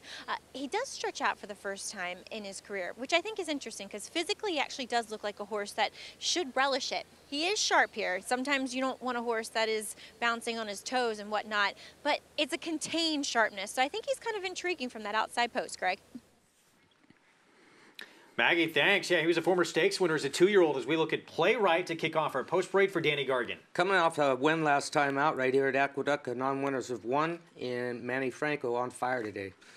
Carthon is the 3 at 9-2 for Rudy Rodriguez. Yeah, he's going to show speed early on. He's shortening up from 1 1/8 last time out to the straight mile. Our favorite, Joe's Smoking Gun at 9-5, Jose Lizcano. He's got those 2 wins that are impressive, and why he's the 9-5 favorite, but those were for Rudy Rodriguez. 2 of the speedsters are right next door to each other. One of them, the 5 Horoscope, he's won 2 in a row. Yeah, and he's been in front in all 3 of those races, and look for him to try and be on the lead again today for David Camizo. Big Mountain wants to get to the front as well. He went gate to wire to win by 6 lengths, 2 back. The 2 and 3 back I thought were good races, and I have to give an excuse last time. Going slow, going the 9 furlongs doesn't always work out. Real Danny's a big price. Blinkers on today is 2 for 3 at Aqueduct. Yeah, 2 for 3, 3 for 10 lifetime, and comes from off the pace. And the one Maggie was talking about showed a lot of promise as a 2-year-old. He did win the Bertram at Bongard. Frosted Ice. I like Frosted Ice. It makes a lot of sense. The last race, we talked about how you like a horse that shows even fractions when they're stretching out. This one was kind of a collapse race late running sprinter, not the ones that I like the most. So we're approaching the 4-minute mark to post here in the 7th. Joe's Smoking Gun, Andy Serling, still our favorite at 2-1. Yeah, I want to check in on a couple of things here. First of all, Big Mountain's 2 good performances, 2 and 3 back, were with the benefit of tracks that were incredibly favorable to speed. So while he appears to have run well, I would take those races with a grain of salt. I do think Joe's Smoking Gun is the horse to beat in here. In my opinion, he was just running against better horses last time. He didn't have a bad trip or anything in there. I just think he's getting class relief, and to me, his recent form just makes him the one to beat. Nothing clever. He's the favorite and the one to beat. A horse I'd initially overlooked, but the more I looked at that I think is interesting is the 3 Carthon. And the thing about Carthon is, even though he's a speed, he doesn't need the lead to win. And you have to imagine that Horoscope and Big Mountain are committed to lead, though around here, where speeds often don't go and slow horses have the lead, you never know it'll happen, but Carthon is probably not going to get the lead. If he gets the lead, that's just extra good. And last time out, he was involved in an absolutely wicked pace, relatively speaking, that completely and totally fell apart. And he buried the other speed horses while finishing a relatively distant third. He cuts back from 9 furlongs to 1 furlong, should get a good trip, and I think he's a major threat against Joe's Smoking Gun. Now, I know there's been some talk of frosted ice, and I understand. You look at the race, you think, well, there looks like some speed between the 3, 5, and 6. Don't trust the 4. Why can't he come running? He's third off a layoff. He got a muddy track last time, first time in a fast track in a while. Fine. All that's true, and all is possible. Having said that, it's a horse that got very good as a 2-year-old, and obviously something went wrong. And he came back 7 months later, ran twice as a 3-year-old, and never ran a step. Then he comes back on synthetic. Okay, let's say he needed the race. He was awful last time. That was a race, and we heard Jonathan allude to it, that featured a wicked pace that completely incinerated, fell apart in the late stages. And Frosted Ice had no kick whatsoever. His finish makes it look like he ran better than he did. So unless you truly believe that he needs a fast track, there's no way you could take him off his last race, but maybe the fast track will help him. Now, Playwright's a logical player coming off a win. He's a horse that does have trouble putting back-to-back efforts together, and truthfully, he beat an exceedingly weak field last time, and this is a much tougher race. Having said that, he's good enough to win his best races. Danny Gargan wins at a high percentage, his trainer, so he's far from impossible. But I think at a similar price to 4 Joe Smoking Gun, he's just simply not as good a play, Maggie.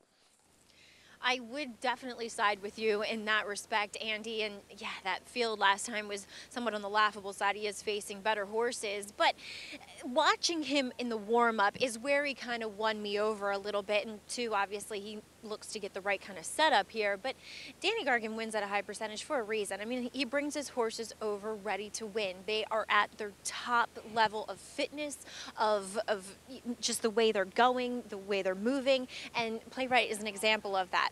I don't love the way he necessarily won last time. He was kind of hard-ridden to get there, and then when he got there comfortably. But I think that was just a result of the field being inferior to what he faces here today. I think he's interesting. He's definitely a player, Greg, if things do materialize on the front end as they look to do on paper.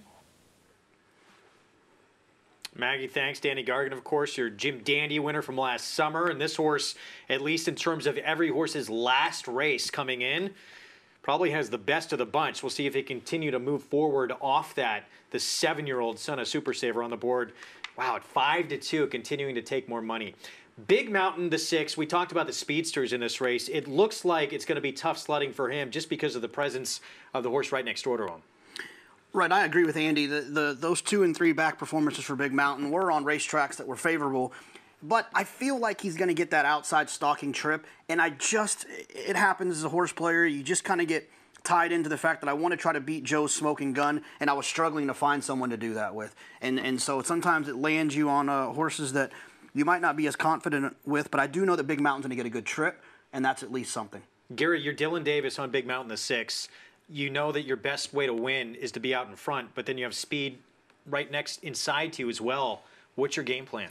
You don't want to commit suicide coming away from there, that's for sure. But having an outside post position, a lot of times you have the ability to ease a horse out and away from your company, get them shut down a little bit where they're breathing. Now, if the horse is just going easy in front and you're comfortable with it, the thing I like is that he's shortening back up. Last time the pace was not fast at all, but it was contested.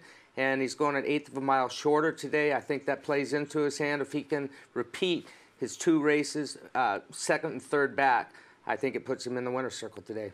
Well, Big Mountain, he put together 3 consecutive victories in a row. Last summer, that was all at Finger Lakes, but he proved he could win at Aqueduct as well. He won for the 2nd time at this racetrack back in early January. The 7th from New York coming up. It's the 4-horse Joe Smoking Gun, the one to beat, as we go to John Imbrial with the call from New York. We're waiting now for Real Dan and Frosted Ice. Field of 7 in race 7, going a mile here at the Big A. Frosted Ice now moves in, and we are set for the start. And they're off. It is Horoscope who's away well along with Big Mountain. Big Mountain on the outside grabs the lead from Horoscope. The front 2 have opened up 3 lengths on Real Dan, and Frosted Ice on the outside in 4th. Playwright now moves through down at the rail from 5th. And then we have Carthon, and Joe's Smoking Gun is the early trailer in 7th. A battle up front after a quarter in 22 3/5 seconds. Horoscope on the inside and Big Mountain on the outside. Now the front 2 have 6 lengths on Playwright, who has moved into 3rd. Far outside is Frosted Ice next in 4th, followed by Carthon. Real Dan's in between horses. Joe Smoking Gun continues to trail. The opening half mile was 45 3. A contentious half mile here between Horoscope and Big Mountain, and the rest of them are closing in now. Here comes Frosted Ice on the outside and Playwright down towards the rail. Playwright is gaining ground right at the rail with Manny Franco. And Playwright has come on through to grab the lead. Frosted Ice is now in 2nd. Horoscope is back running in 3rd. And then it is Carthon in 4th as Big Mountain drops out of it. 3/4 went in 1, 11 4. And it is Playwright with a 4-length lead. Then Carthon and Frosted Ice. Playwright is drifting out here in the stretch, but holding on to the lead, but Carthon is getting closer. It's Playwright in front by 2. Carthon on the outside. Playwright racing erratically here through the stretch. It is Playwright holding on, and Playwright's going to get to the finish first. Playwright over Carthon. Farther back, Frosted Ice was 3rd. Playwright as green as could be in the stretch, but able to hold off Carthon. Manny Franco, Danny Gargan. Yeah, he looked like he might have had a late night at a bar or something last night coming through the stretch the last 1/8 of a mile. He was kind of dancing all over the racetrack, weeble-wobbling, if you want to call it, but he had the perfect scenario going on up front. The 2 speed horses banging it out, and that's really frustrating when you're the outside speed and you're trying to get away from the horse inside of you. You're sitting chilly, and the jock inside of you is absolutely, as I said, committing suicide, riding as hard as he was. And the race had fallen apart for them going into the first turn, actually after the first 1/4 of a mile. But are they going to look at this, Jonathan? I don't know. He's clear right there in front of him. Yeah, you're supposed to keep a straight course, but I think he's home safe, locked in his bedroom right now. Right, you'd like to think that the action of Playwright with Manny Franco was at least influenced Carthon's run a little bit. He's all over the place, and all the places that felt like Carthon was trying to run, Manny kind of swerved into. So, and he continues with that left-handed stick for a while. There's a rule. There's no rule against intimidation. There is a rule about causing interference. The other horse, as I said, he was clear when he was swerving out in front of him. In other words, there was no danger of him clipping hills with Playwright, Carthon. But I mean, it's aggravating, and it's probably worth having to take a look at it. Excuse me. But so far, no inquiry up there, no jock's objection either.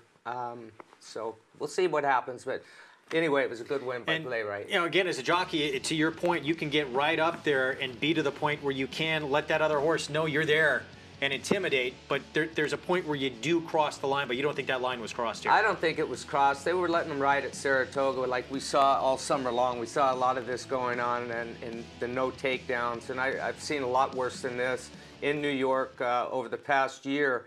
So I think they're safe. Mike Smith was a master at it. He has been, especially at Saratoga, which we've seen on this program the last couple of years. Yeah, he became the intimidator here this last couple of years in late stages of his career. But we're official.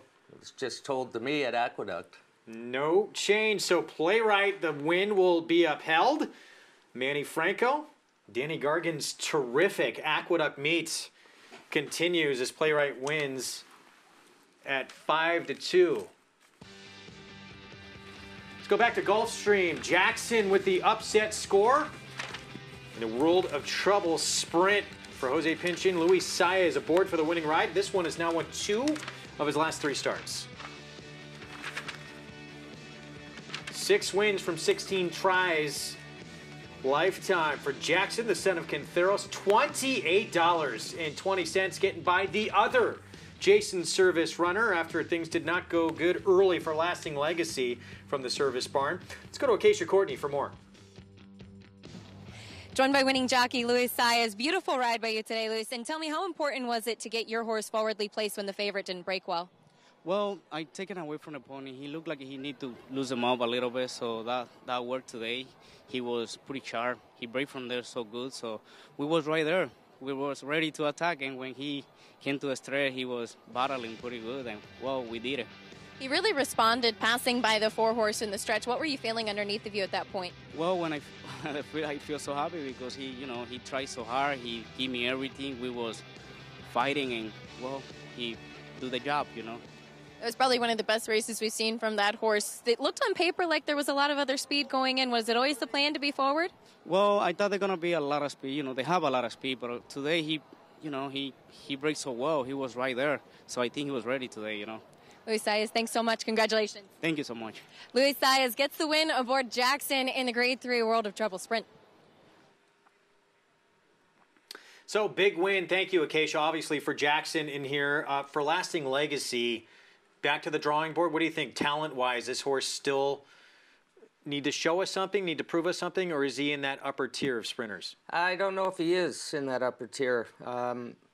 I liked what I saw late there today coming off the layoff, but the winner, I was super impressed with him. I liked hearing what Jose had to say after the race, or Luis, excuse me, that he felt that he needed to warm him up a little bit more, meaning that he was probably a little dull, not sharp. And a lot of times when you get these horses away from the pony, it'll sharpen them up. Let them have a good burst of speed in your warm-up, and it gets them on their toes, makes them alert, loosens them up a lot more. Last 4 wins from this horse, they'd all come against state-bred competition, so this was a big victory. Yeah, absolutely. When you can get a horse like this, like I said, I look at the paper and I can't really see where that performance came from, but it's definitely moving in the right direction. As far as Lasting Legacy goes, it's a great opportunity to try to beat this horse moving forward. Closing sprinters on the dirt are great opportunities anyways, and this one seems to be a little bit quirky. So it's Jackson, upset score, World of Trouble, another stakes race still to come from Gulfstream. We'll get you back there momentarily to New York. Playwright with the victory. 4 today for Manny Franco. He's having a big afternoon. Yeah, he is. He's had a big winner out there in New York, and a lot of these guys that decide to stay in New York during the wintertime, they're riding for good purse money there, and they're keeping their foot in the door, and he's a very good rider. He had a lot of good opportunities over this last summer, and he's capitalized on it right now. $7.50 for the win. Danny Gargan Barn just rolling at Aqueduct, close to 40% at the meet. Our feature coming up next, it is the Haynesfield, named after the former Jockey Club Gold Cup winner. 1-turn mile, Mr. Buff, there's no doubt about it. He is the one to beat. 1-5 on the board. He's trying to win his 3rd in a row, coming off a victory in the Jazzle.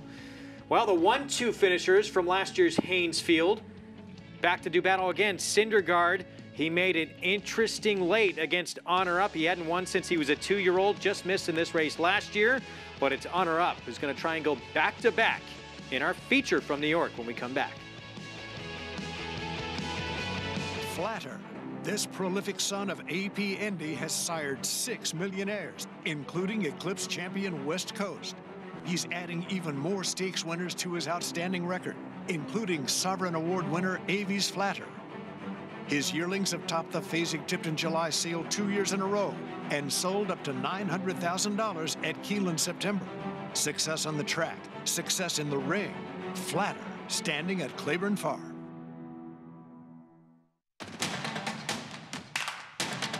And they're off. Second in the two-path. Ground on her inside. Race.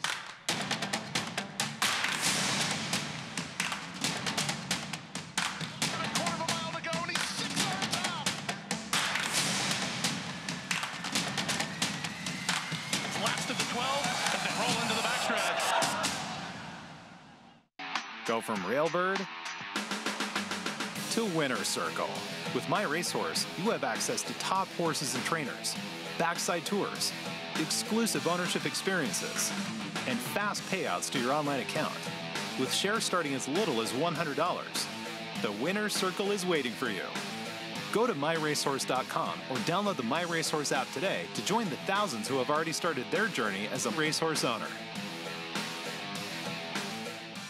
Racetrack Television Network brings you every race, from every track, on every screen, every day. With monthly packages starting as low as $5, RTN gives you great value and access to more live HD streaming and race replays than anyone. Visit RTN.tv today to sign up and watch on almost any device, including Roku and Amazon Fire. Use promo code TRYRTN for a 5-day free trial.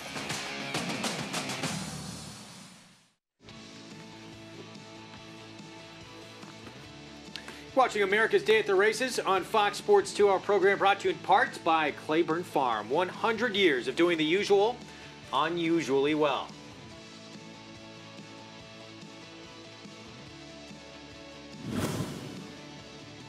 And Haynesville is a 5-length lead. Blame running out of ground now with 3/16 of a mile to go. Fly Down is third on the outside. Final furlong, Haynesfield and Ramon Dominguez. He's like a statue in the stirrups. Haynesfield has crushed his rivals. A worthy front-running winner of the Jockey Club Gold Cup. That was a 2010 edition of the Jockey Club Gold Cup. Made Haynesfield a Grade 1 winner. Notable, of course, beating Blame, who would come back to beat Zenyatta in the Breeders' Cup Classic. Yeah, he was a great racehorse, and that was an impressive win by him. It's been 10 years ago. Excuse me. Doesn't seem like it's been 10 years ago. He had a streak as well prior to that between 2 and 3 years old. He won 4 in a row. He was briefly on the Triple Crown Trail. That, though, unquestionably the best moment of his career, and that's how dangerous speed can be alone on the front end. 10-time winner and 19 career starts, over $1.3 million in earnings.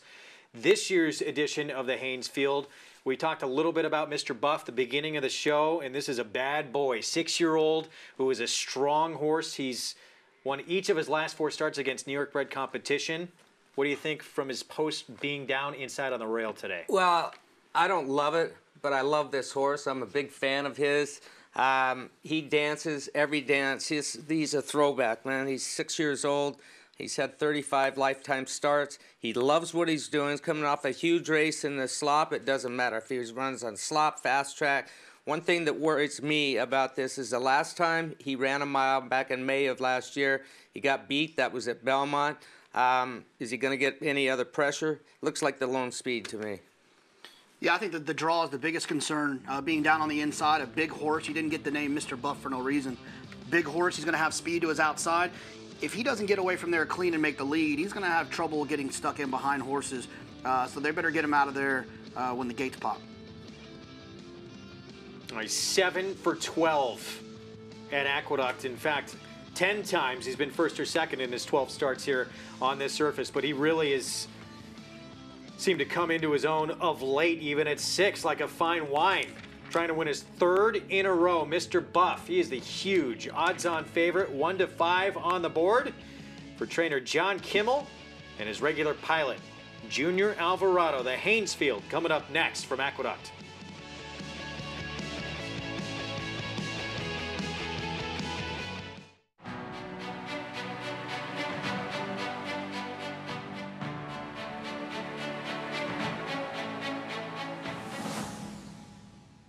Run Happy is simply super.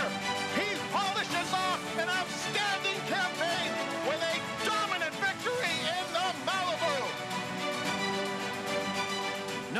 vacation? No problem. Run happy, standing at Claiborne Farm. It's America's original sport, and no one covers it better than americasbestracing.net. From the sport to the lifestyle, the best races, horses, and destination venues, cocktails, gambling, fashion, and more. America's Best Racing is a sport for you. Live it, love it, bet it. No sport in the world brings the wins home like racing. It's one-of-a-kind, high-speed, high-stakes action, and Naira Bets takes you there. Place your bets and watch the races live from anywhere. With Naira Bets, make easy, secure deposits and promotions every day to earn reward points or cash. Download the Naira Bets app or visit NairaBets.com. New members earn up to a $200 deposit match with promo code Big A at NairaBets.com.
You're watching America's Day at the Races on Fox Sports 2. Registration for the Gotham Challenge. It's now open to play on track at Aqueduct or online nationwide with Naira Bets on March 7th. $500 buy-in with cash prizes, as well as 2 NHC spots to the top 2 finishers. Register now at naira.com/challenge. Let's go live to Aqueduct for a paddock report with Maggie Wolfendale.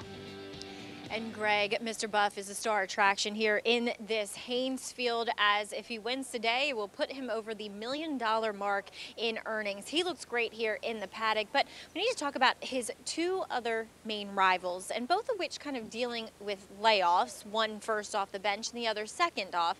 We'll begin with that first off the bench in number 2, Syndergaard here, going back retrospectively to his last effort, which was off of a layoff back in October of 2018. He just looked as though he needed a start for John Terranova, and he ran that way, and he came back with a huge win. But today off the bench, and it's even longer layoff than what that was, he looks really fit. I mean, really well defined. His coat looks superb. It's resplendent here. He looks ready. So I'm fairly optimistic in Syndergaard returning here off the bench and what he might do. Not that he necessarily is going to take down Mr. Buff, but he looks to run well. Now, number 3 is Honor Up. It just felt like his last start over a sloppy track going the 6 furlongs was more or less a prep. Needed to get a race into him.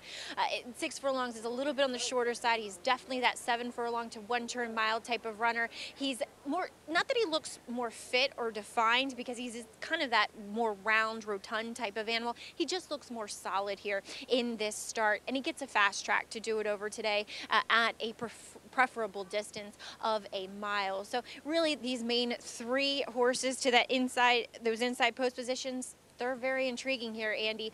Do you like Mr. Buff in this Haynesfield today? Well, yeah, Mr. Buff, I mean, 1 to 5 is an hour the horse to beat.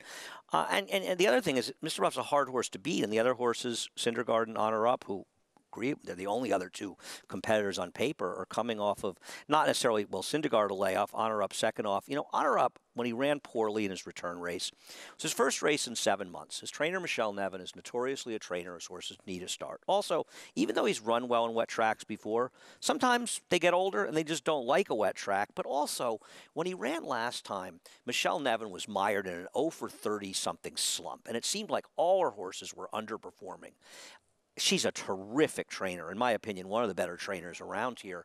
And it turned around, not surprisingly. And when it started turning around, all of her horses started running a lot better. So I think it's very reasonable to expect that Honor Up will run better. When he won this race last year by barely a nose over Syndergaard, he ran a much better race in that rival because he got left 3 to 4 lengths and had to rush up to make his move. And as we go to Syndergaard, and listen, Syndergaard's a very interesting horse and, of course, named for the pitcher for the New York Mets. As a 2-year-old, he ran an incredible race at the flat mile around 1 turn, the distance of today's race, when beaten a nose by the very talented Practical Joke. He did all the dirty work that day and was the best horse. His form fell apart, but his trainer, John Terranova, got him back together. And late in his 4-year-old year and into his 5-year-old year, he got him back to the form that he had shown as a 2-year-old. And he's terrific. However, he's coming off the sustained layoff, and he's meeting the likes of Honor Up and Mr. Buff. So I'm sure that Terranovas would like to see a nice performance out of him, but it's hard to imagine him beating these horses. And the truth is, I know he's 2 to 5 right now, so I'm not covering any in particular great smart territory. But if Mr. Buff runs back to his races, he's going to win. He's faster than these horses early, but even if somebody like Syndergaard wants to be aggressive and go, he's shown the ability to rate, so he's not a one-dimensional speed horse. And to reiterate what I said earlier in the show, he was involved in a wicked pace last time that absolutely did in the horses chasing him, and the horses chasing him were the second and third choices. So his performance where he got his third highest career buyer was an incredible performance by him from a pace perspective. And Mr. Buff just seems to be in peak form. He's going to be so tough to beat. I mean, you don't need me to tell you heavy favorites are likely to win, but Mr. Buff is a very, very likely winner of the Haynesfield. No question, that is a look at him, Andy. He is beat up on New York bred competition. He won against Open Company in his most recent start in the Jazzle. He dominated that group, winning by 5 lengths. He's got the inside. He's got a confident Junior Alvarado, so a lot to like in his corner. As for Honor Up, Andy mentioned this race last year, and it looked like the Haynesfield was over for him from the very beginning. Blew that start, somehow was still able to hang on and get that win. And you look 3 starts back, he was right there with World of Trouble in the Grade 1 Carter. So he's faced some tough company. Second choice on the board, Honor Up. We'll get back to the Haynesfield in a moment as we shift gears and loading up for the 6th in Hot Springs, Arkansas at Oaklawn. Favorite at 5-2, Scrutinizer. Had the rail last start. He is quick for William Martin. At one point, he put together 3 in a row, trying to win 4 of his last 5. As we go to Vic Stauffer for the call. This 6-furlong sprint, 10,000 starter allowance. Scrutinizer, the 2, the one to beat. Here's Vic. They're at the post.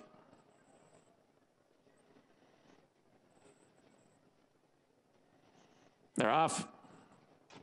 Scrutinizer broke well, so did Pat Daddy in the center, Midnight Las Vegas, and Farik, and there goes Farik to put his Hackett in front. Nicky Numbers and DRC all-inclusive, then comes Solomonic, and the trailer is Carmelo. Farik is fast on the front end, and he opens up a 2-length lead on Scrutinizer, Midnight Las Vegas, a 3-wide Pat Daddy, and a 4-wide Nicky Numbers. DRC all-inclusive is 6th with 5 lengths to make up. Solomonic has 1 beat and 8 behind, and Carmelo is the trailer, and Farik is the leader. Farik rounds the far turn. He's still got that 2-length lead over Scrutinizer, who now begins to run after him. And here's Scrutinizer to draw within a length of the lead. Midnight Las Vegas. Pat Daddy rides the rail. And here comes Pat Daddy in the white. He's got room. David Cohen just looked back to see if anybody's coming. He needs a way through, though. Pat Daddy with a lot of run. Scrutinizer has the lead. Pat Daddy between horses to the outside and DRC all-inclusive. And here comes DRC all-inclusive outside of Scrutinizer.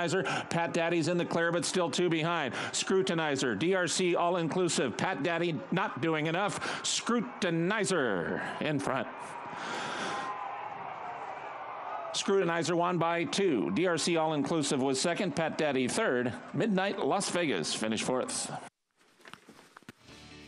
Well, DRC All-Inclusive took a run at Scrutinizer, unable to catch his last 5 starts. Yeah, Scrutinizer, he was on his game today. I loved what I see him here at the last 1/8 of a mile. He's reaching, he's happy, not slowing down, never in any real danger.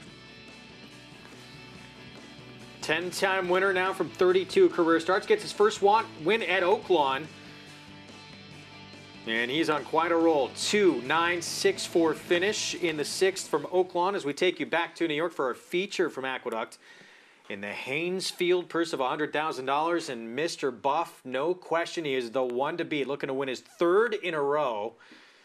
And he does his best running on the lead in front. Syndergaard, he's been off since May of last summer for John Terranova, the 3 runner-up. He won this race last year, part of a 3-race win streak for the now 5-year-old Manny Franco aboard. The 5 Twisted Tom, he was 3rd in this race last year. He comes in off a win. Fleet Irish, big long shot, who's a 7-time winner who chased Twisted Tom and Mr. Buff each of the last 2 starts.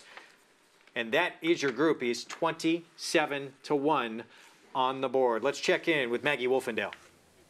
And Greg, I got an opportunity to catch up with Syndergaard's trainer, John Terranova, who had said that this horse has not missed a beat. And his work tab would suggest that Good Times has been working consistently every week or so. But he said that the reason for the layoff was nothing major, just a few niggling things. The horse seemed to be on the tired side, had lightened up a bit, so they kicked him out, i.e. on the farm, give him a little bit of a break. And 2, they brought him back for 6 weeks prior to him coming back to the racetrack and swam him. A lot of times with horses that maybe have those niggling issues or are older, and he is now coming back as a 6-year-old, swimming them can get the conditioning on him, but it doesn't make that impact. It's a lot easier on the wheels, a lot better for their weight and their conditioning. So I thought that was really intriguing to get him back to his peak fitness. And John also said that he's really pleased with the way this horse is coming back. So fingers crossed here, Greg, Syndergaard can get back to some of his better races now as a 6-year-old.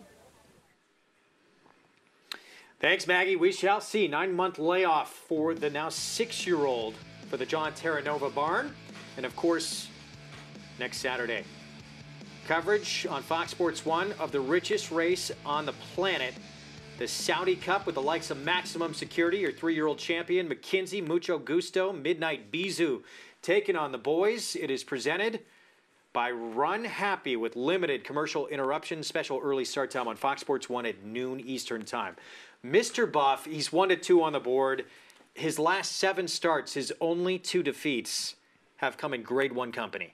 Yeah, and it's tough to see him getting beaten in here. Anything can happen in any race. And one scenario that's going through my mind of the only way he could get beat is if Syndergaard, if Jose Lezcano is really aggressive on him early on, which I don't think he will be because of him coming off of the layoff. You can't use him up too much. But if he lays on Mr. Buff's outside and they go head and head, hey, it might set up for runner-up. And Jonathan, back to Syndergaard for a moment. He's coming off a 9-month layoff. Coming off the bench for him, he's typically not been at his best. No, but he doesn't have to be at his best to impact this field, right? What's going to happen, the outcome. If he breaks from there and pins Mr. Buff, Mr. Buff's going to be in trouble. If Mr. Buff can clear, I think he'll win. I think you'll know who's going to win this race, or at least how it's going to unfold in the first 10 seconds.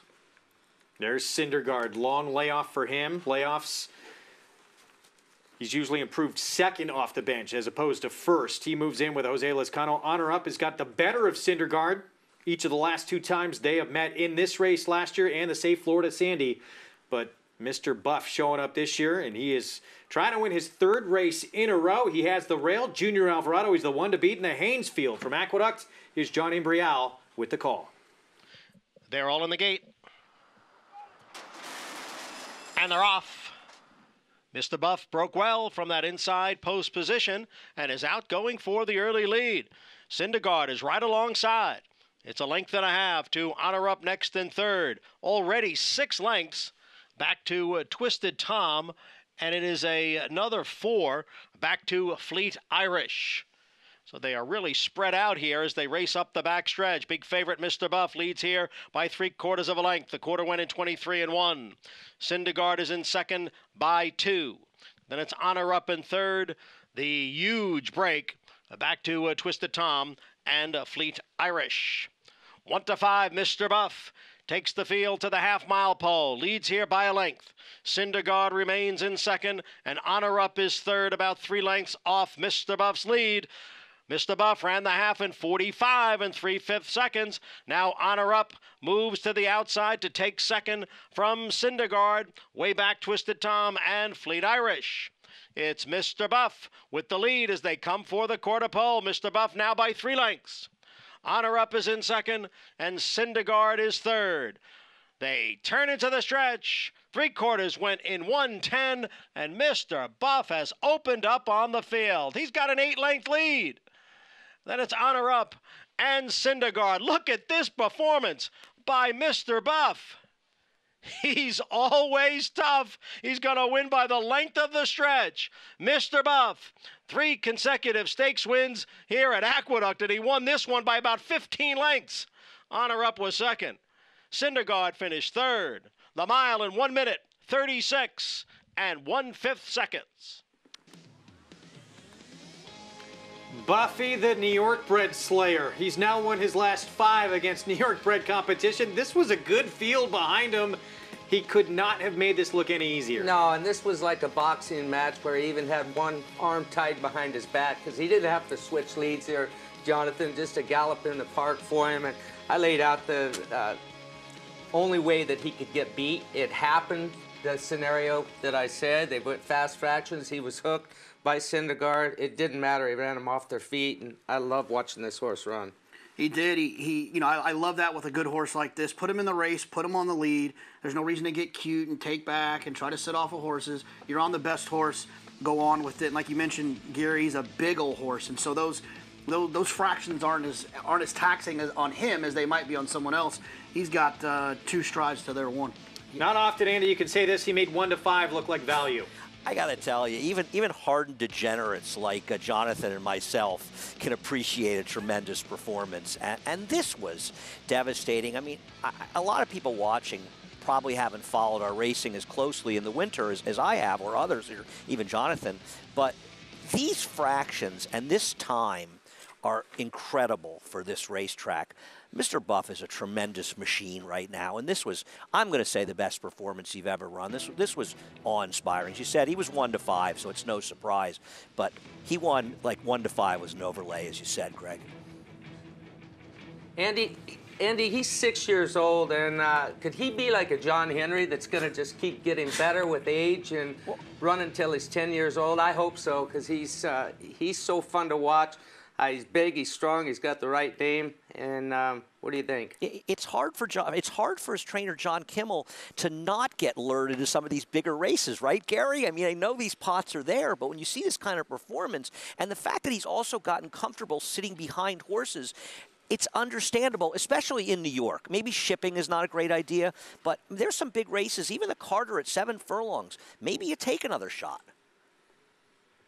It's got to be frustrating because he's taken those shots, John Kimmel and the Bromans in Grade 1 company, the Clark, the Woodward, the Grade 2 New Orleans at Fairgrounds. He has not shown up in those races just about every other time in his career. We see this horse, though.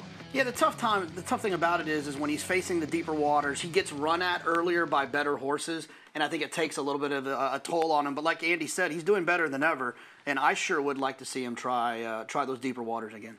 Now hopefully we'll get another look at him against top-level competition because he proved he's way too good against this group of company, beating New York Reds in the Haynesfield. Mr. Buff, 14th win of his career.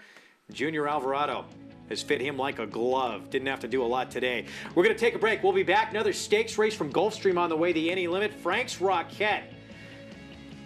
Eating up a lot of money the last 3 starts of her career. She has had some rough trips along the way. Her 3-year-old debut is coming up next. Eclipse champion Blame. Ranked among the top stallions of his crop, Blame has sired over 50 stakes horses. His recent top performers include Kentucky Derby hopefuls Shotsky, winner of the Grade 2 Rimson Stakes, and rising star Nadal, a $700,000 juvenile purchase and winner of the Grade 2 San Vicente. Plus recent Grade 1 performers Mississippi, Alandra, and Natalma Stakes winner Abscond. outstanding value, outstanding results. Blame, standing at Claiborne Farm.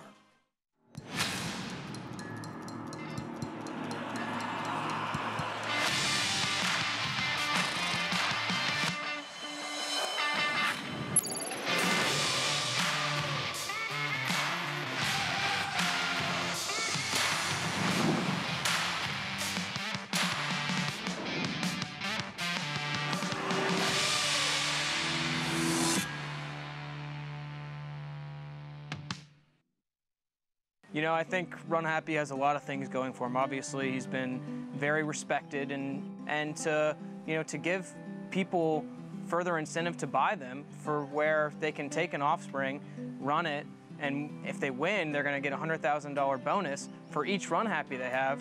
You know, it's another selling point from our perspective that really helps us promote the horses that we're representing and we're selling. Run Happy, standing at Claiborne Farm. It's America's original sport, and no one covers it better than americasbestracing.net. From the sport to the lifestyle, the best races, horses, and destination venues, cocktails, gambling, fashion, and more. americasbestracing.net is a sport for you. Live it, love it, bet it.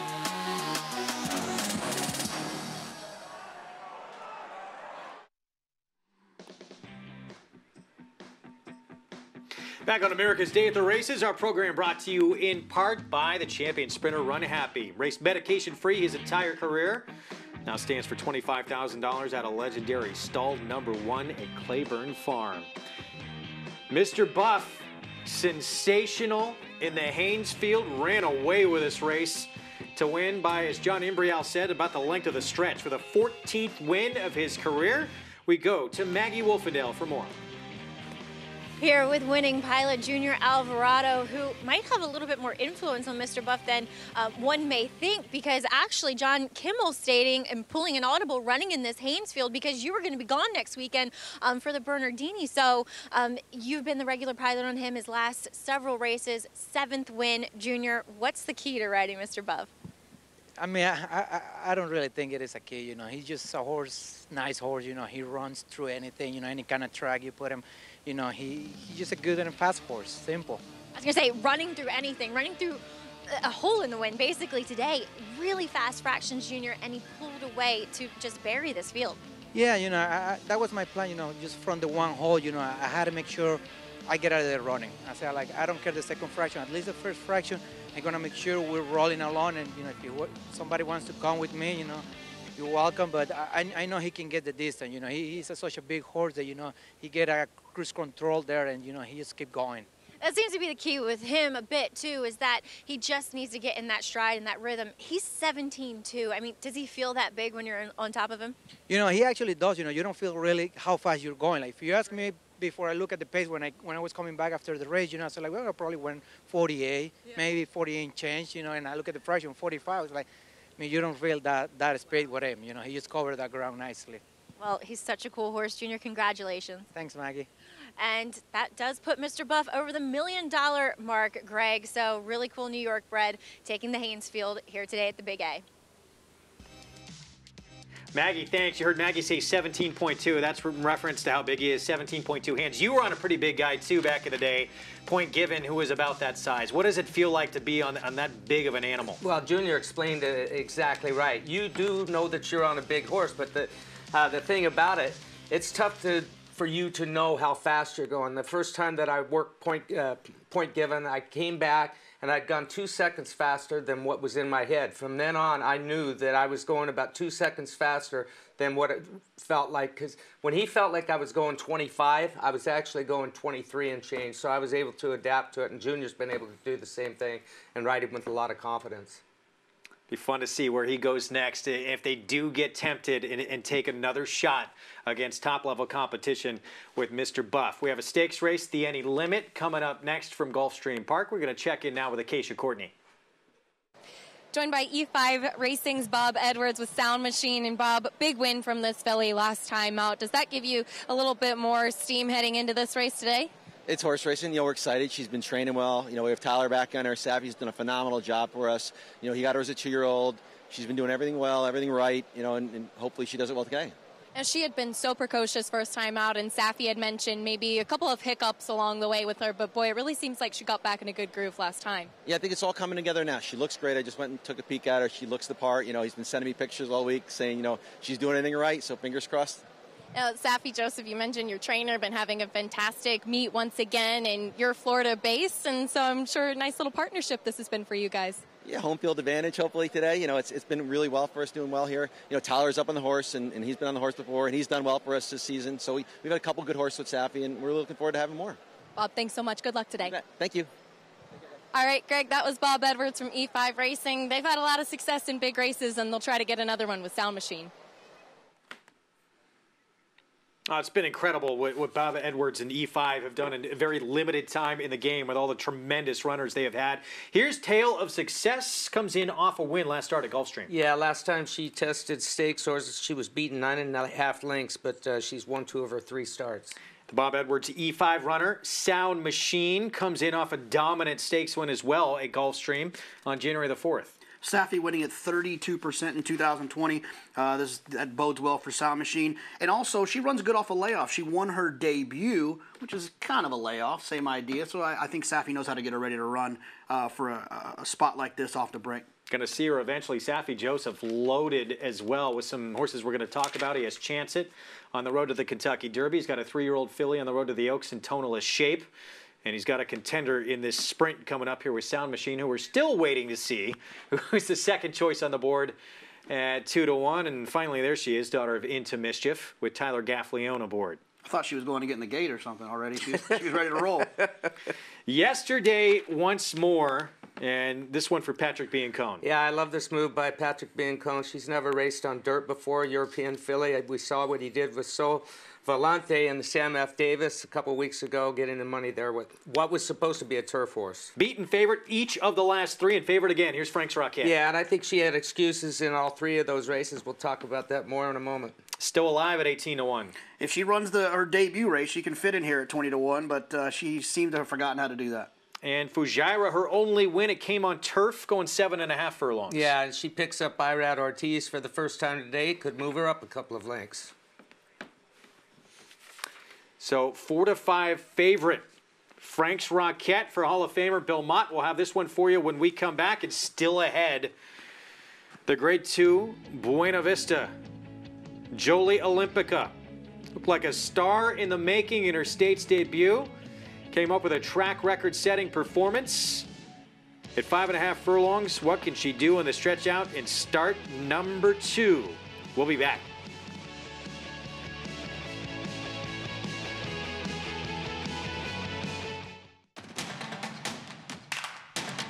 And they're off. Second in the 2-path. Round on her inside. Race.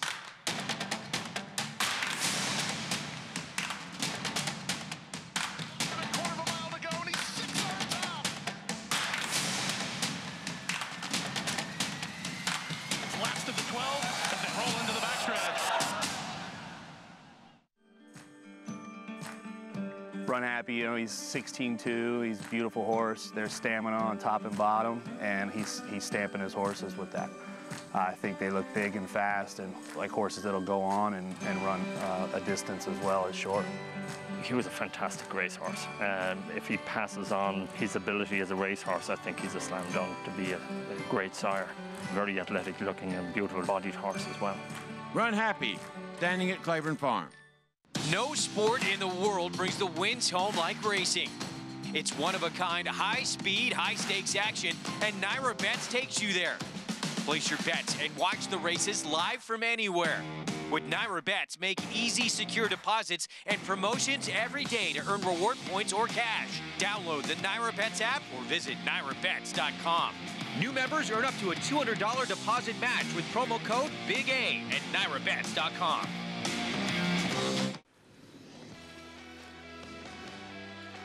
Next Saturday on America's Day at the Races, we'll have coverage of the Fountain of Youth and Devona Dale on the road to the Kentucky Derby and the Kentucky Oaks live from Gulfstream Park on FS2 as we watch the 3-year-old race to earn points for both of those races to get into the starting gate code of honor. Won that Fountain of Youth last year, wound up winning the Travers and Jockey Club Gold Cup, and we had a huge upset in the Devona Dale with Geltrin at 51-1. What will happen next Saturday? Tune in to FS2 to find out. Any Limit Stakes is coming up next. From Gulfstream, we go to Acacia Courtney. Greg, thank you. My favorite part, I think, of the Any Limit coming up is that we have a nice matchup between two daughters of Into Mischief, and I'll start with the 5 Frank's Legacy off the layoff for trainer Bill Mott. And this horse is not perhaps typical of what we're used to seeing from the Mott barn, in that she was so good first time out and then really strong as a 2-year-old and right into graded stakes company. I will say, not having seen her in a while since last summer and fall, she's really taken a big step forward as a 3-year-old. She's grown a bit. She had good energy and looked very fit today as well. So I like what I see from her, and I like her turning back to sprint as well. Now the 2 Sound Machine, spoke to Bob Edwards earlier, and you mentioned how loaded with quality Saffie Joseph Jr.'s barn is right now. This win last time was really strong, and Saffie had said they probably rushed her a bit into the 7 furlongs off the layoff when looking at that race back in October. I think 6.5 last time, bit more in her wheelhouse. She had a sensational work over the main track here, where she had a target, broke away and pulled away from the company, and I thought really performed nicely. Tyler taking her chance to take her away from the pony. Finally, the 3 yesterday once more. Javier Castellano is aboard this one. She's much calmer than I saw her last time. Very nice horse and great in her coat. We'll see how she handles the switch to the main track, but I really don't mind her at 9-1. We'll see if she can upend the 2 favorites, as it's even money still on the very classy Frank's Rocket. Greg? Keisha, thanks. Yeah, yesterday once more. This will be the dirt debut. She's been on synthetic, mainly on turf, but never on dirt. Javier Castellano with the pickup mount on yesterday once more is on the board at 9-1, but it appears to be, the board reflects it, a 2-horse race. And for Frank's Rocket, Gary, we got to see a lot of her at Saratoga last summer, and she had some rough trips. Yeah, she did. And the Adirondack, she got bounced around coming through the stretch. She was pinched at the 3/16 pole. Nothing really Julian Leperoux could have done that day. And the spin away, man, coming into the stretch, I thought that Julian was hesitant with her that day. I thought she should have probably won the race. She got bumped again. Waiting move. I love Julian Leperoux, but they switched to John Velasquez. She came back in the Frisette, and she stepped forward as far as numbers go, but I'm not sure how far she wanted to go at a mile distance. I love that she's shortening up, and I loved what Acacia had to say about her. I think the biggest question, obviously, with a horse like this that had a big summer is she fit? And I love the fact that her last work was at 3/8, right? So that suggests that Mott thinks she's fit. If he didn't, he'd go 4 or 5. So I think she's going to run well today. I don't love the price, but I love the filly. Yeah, the thing with Bill Mott, it says 3/8, but at Payson Park, all of these guys, they let their horses gallop out. So the half-mile breezes are really 7/8. So the distance of the works doesn't tell you the whole story. Frank's Rocket, she was brilliant in her debut. As a result, she's been favored in every start of her career. There she is, loading into the gate. She's been beaten, though, as the chalk, all in graded stakes company. Each of her last 3 starts, she is favored again in her 3-year-old return to the races in the Any Limit. Pete Aiello with the call for Frank's Rocket's return. Shuhaira to the outside. They're in the gate. And they're off in the Any Limit Stakes. Good start out wide for Fujairah, who heads off for the early lead. Moving between horses, Frank's Rocket looking for some forward position. On the outside and still alive, Matt the Rail, Tail of Success. Gaffleon backs into a good spot, second last on Sound Machine, and the trailer is Yesterday once more. Frank's Rocket gets over to the rail and has the lead, but there's pace pressure from Long Shot Still Alive, who's right there second. Fujairah on the outside now third. Back to fourth and Tail of Success. Fifth is Sound Machine, and the trailer is Yesterday once more.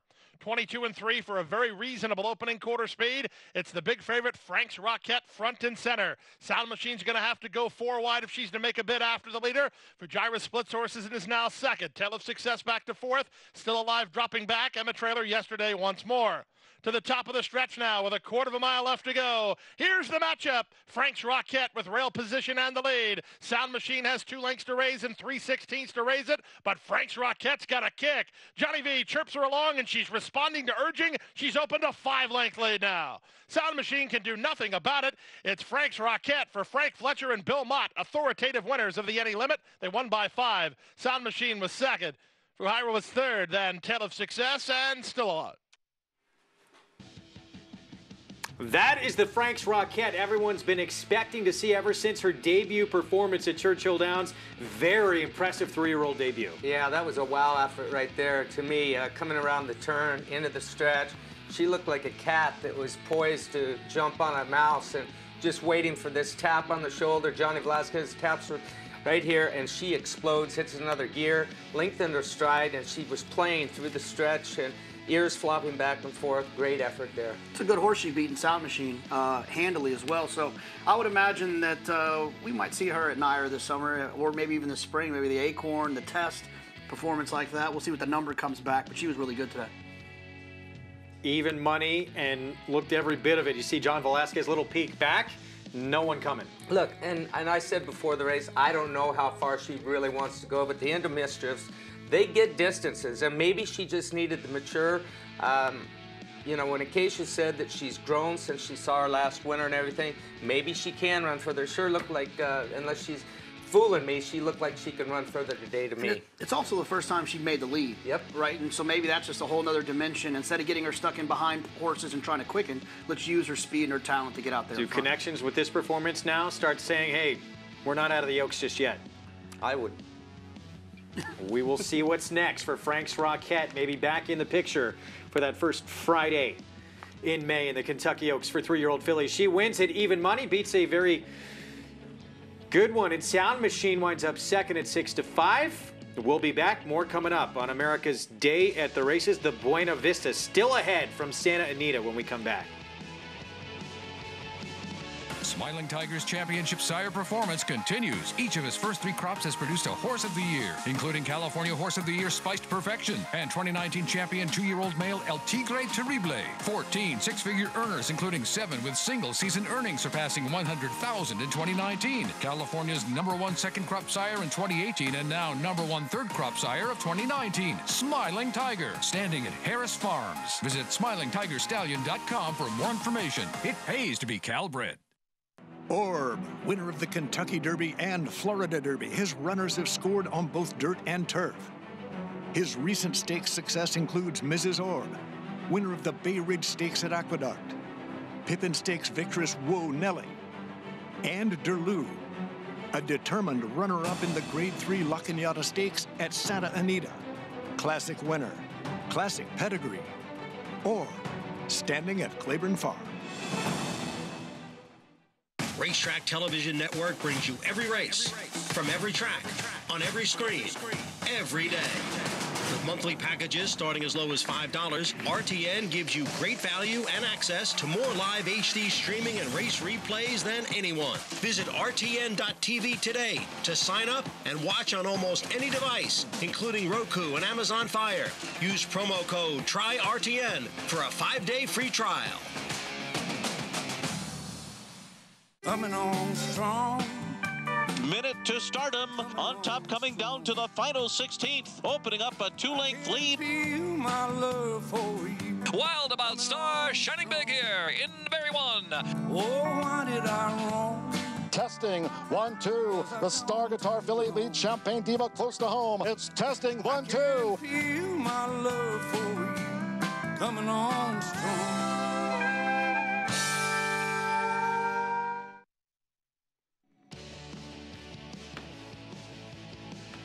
We're back on Fox Sports 2 on America's Day at the Races.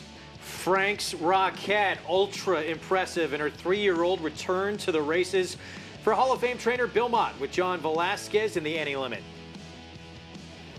Special performance today from Frank's Rocket, and you asked the question, will she get back on the Elks Trail? Billy Mott, he'll take her back and look and see what happens, but she sure looked like she'd go on classy performance.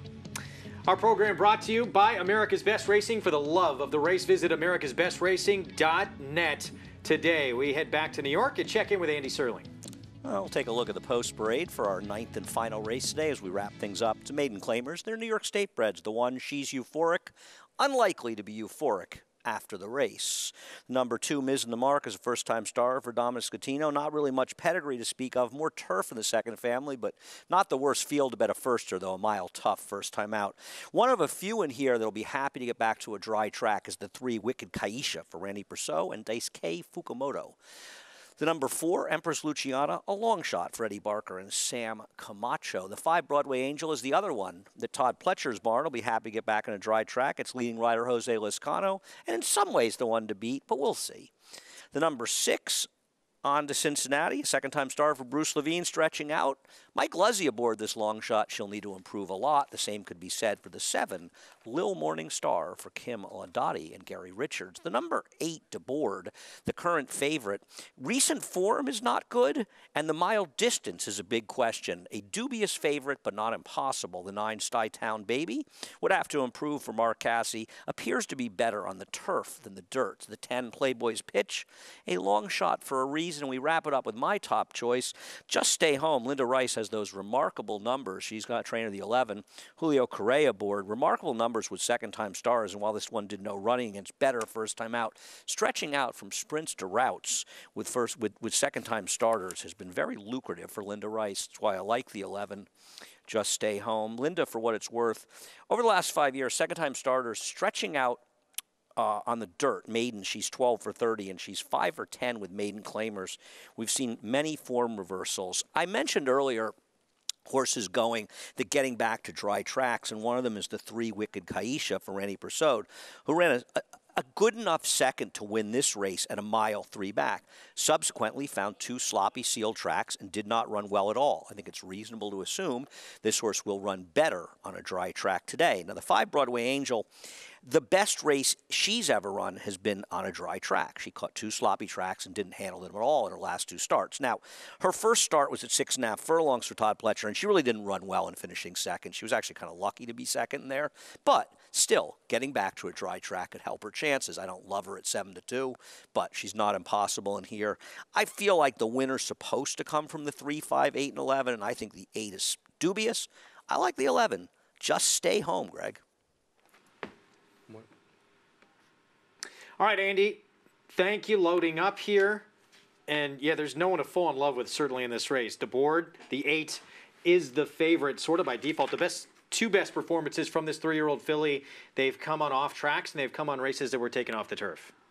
Absolutely. I actually, you mentioned not a whole lot to fall in love with. If Wicked Kaisha breaks, which she hasn't done the last couple of times, if she breaks, I think she's got a really, really good shot here at a good price.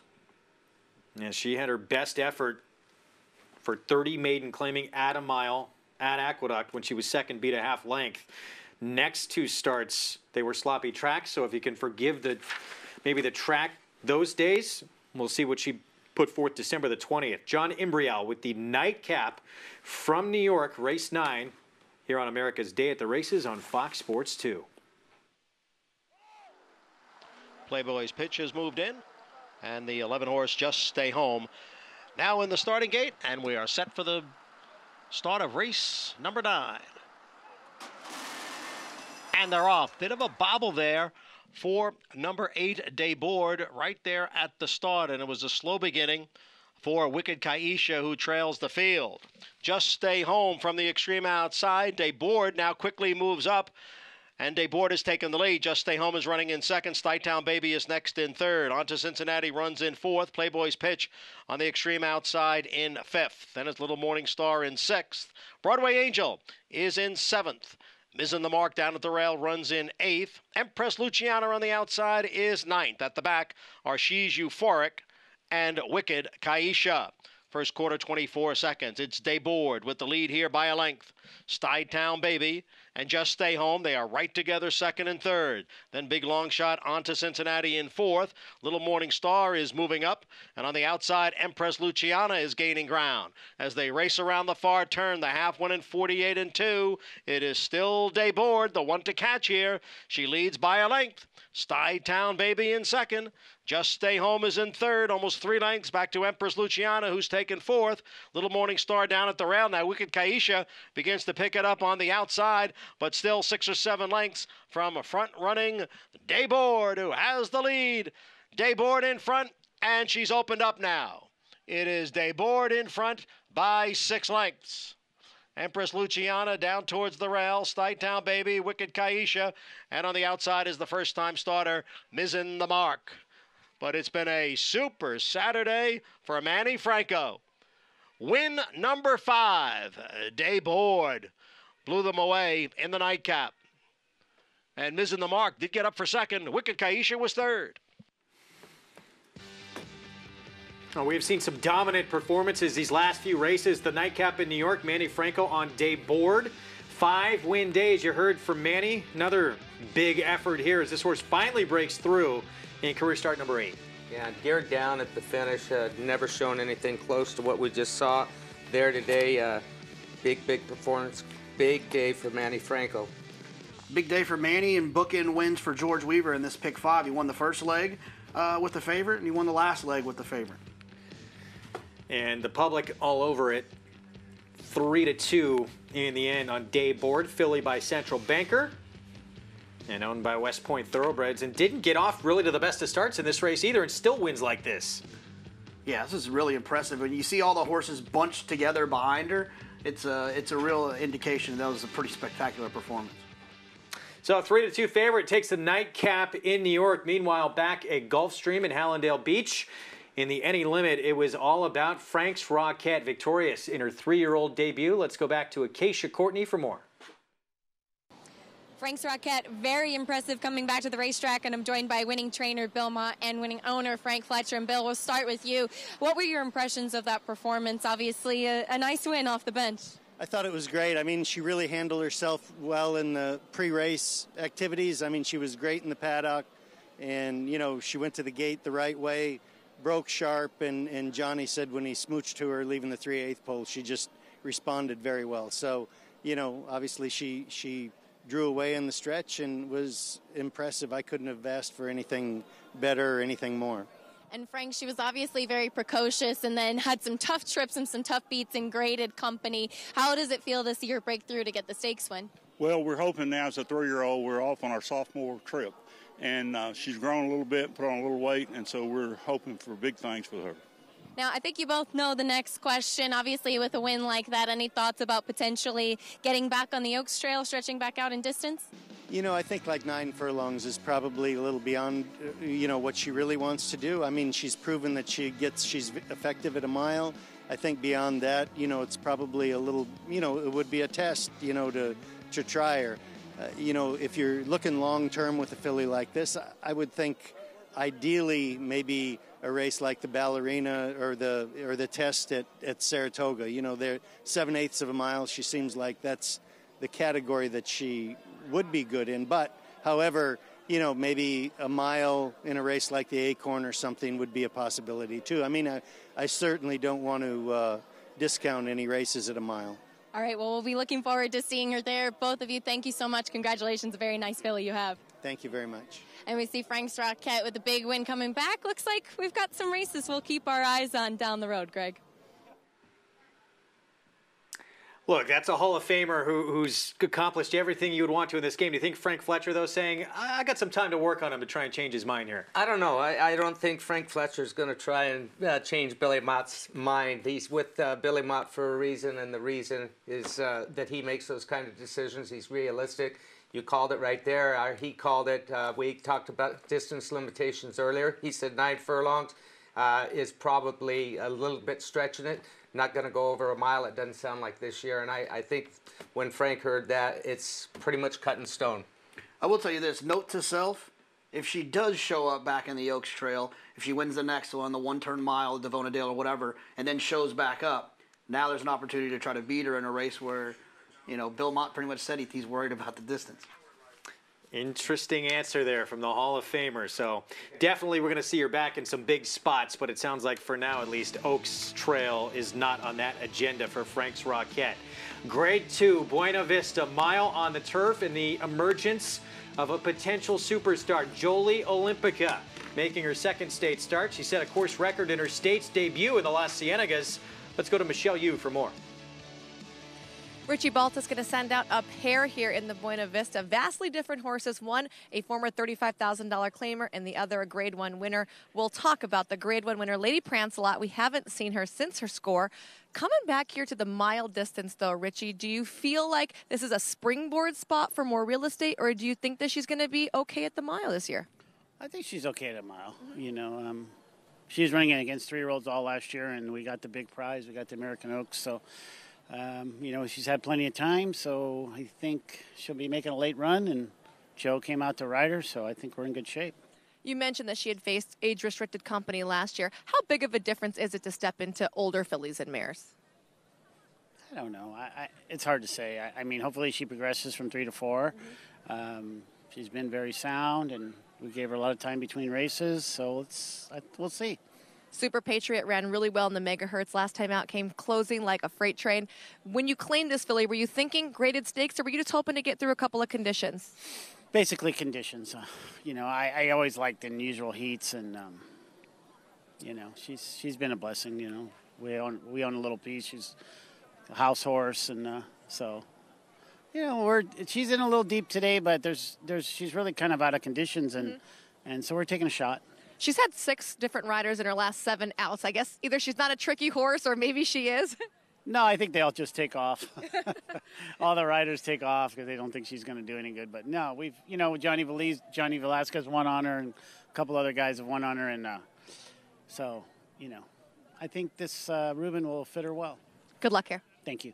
Guys? Michelle, thank you. Where Gary Stevens won this race for that trainer back in 2016. Paulina's Love got that one for you at a big price. As we look at the big favorite here, 3 to 5 on Jolie Olympica for Richard Mandela. You also won this race for him once. Yeah. These connections, it doesn't get any better. Richard Mandela, Mike Smith, Fox Hill Farms. This filly looking to stretch out for the first time here in America, but she has beat the boys going long overseas. Never lost in her career, including that state's debut. Here's Mucho Unusual for Tim Yachteen, just missed in the American Oaks. Yeah, I think it's always a bonus when you get Joelle on a horse that you need to come from off the pace on the turf. Should save ground down on the inside in that pocket trip. And to steady sharply early on in that race as well. The 6 Meal Ticket making her 6-year-old debut.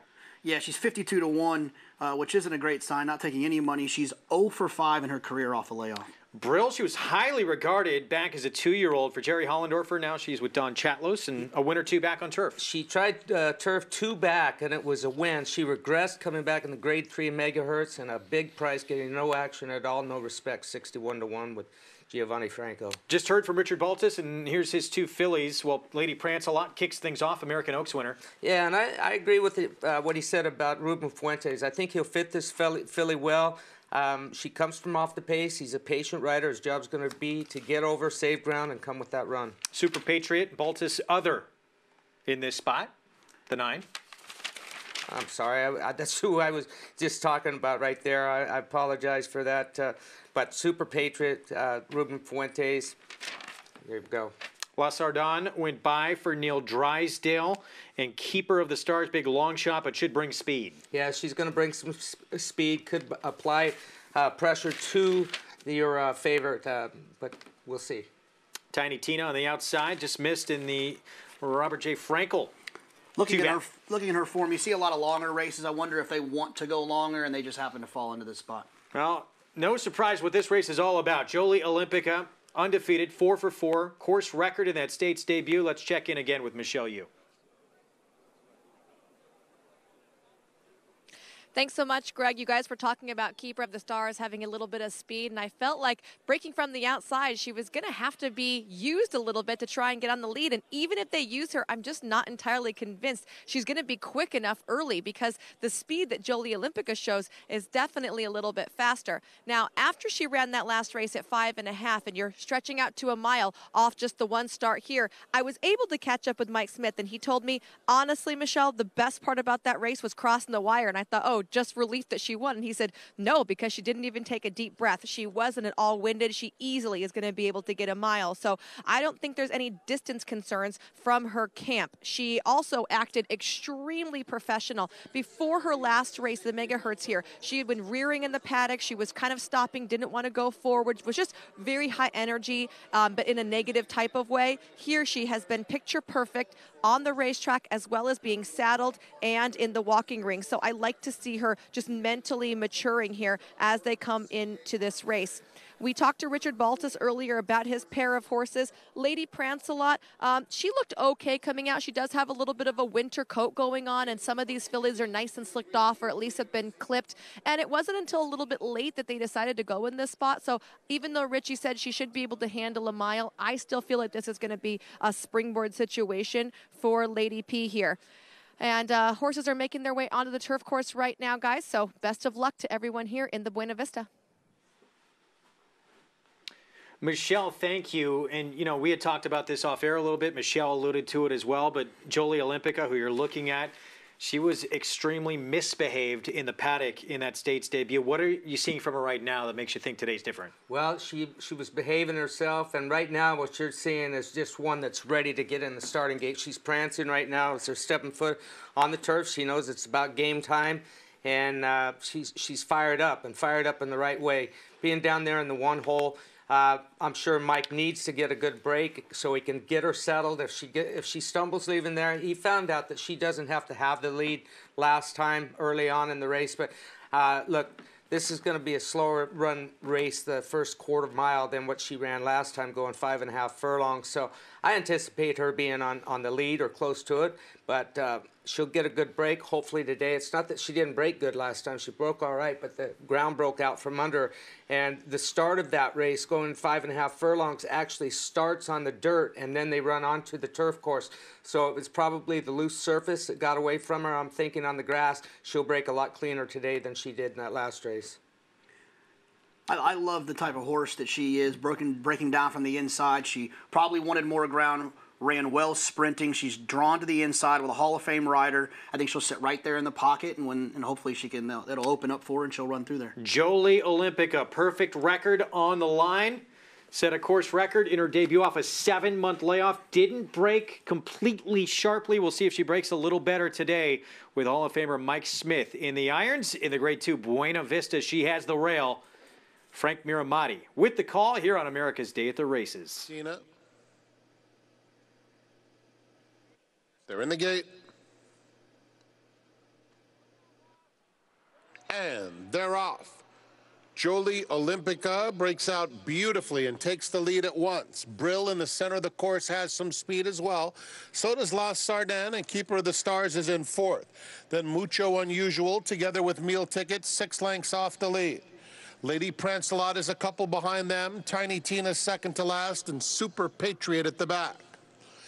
Jolie Olympica, with 6 furlongs to go, leads it by 2 over Brill second. La Sardin guided over to the rail in third. Keeper of the Stars is 6 lengths off the pace. Then it's Mucho Unusual, inside Meal Ticket.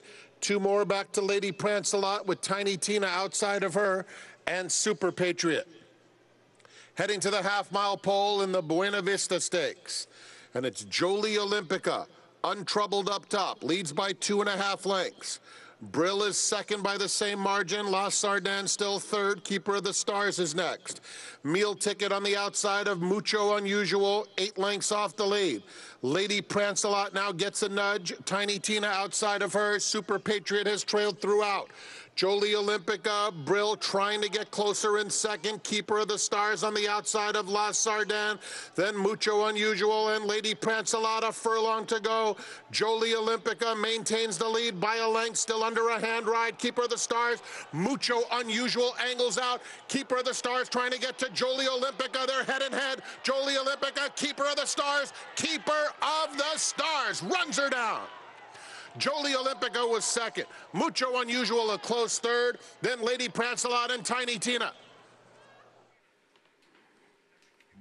Long shot upset score in the Buena Vista. Keeper of the Stars, the biggest win of her career. Yeah, and a huge price here, and no excuse really for the favorite there. Mike Smith, she looked like she wasn't completely relaxed down the backside, had her ears pinned, but Keeper of the Stars, best race by far of her career. She's run here at Santa Anita. She loves the Santa Anita racetrack. That's 2 wins out of 4 starts for her on this oval. Yeah, Jonathan Longwing at 31% for the year. You know, does most of his damage up at Golden Gate, but comes down here and picks up a stakes win.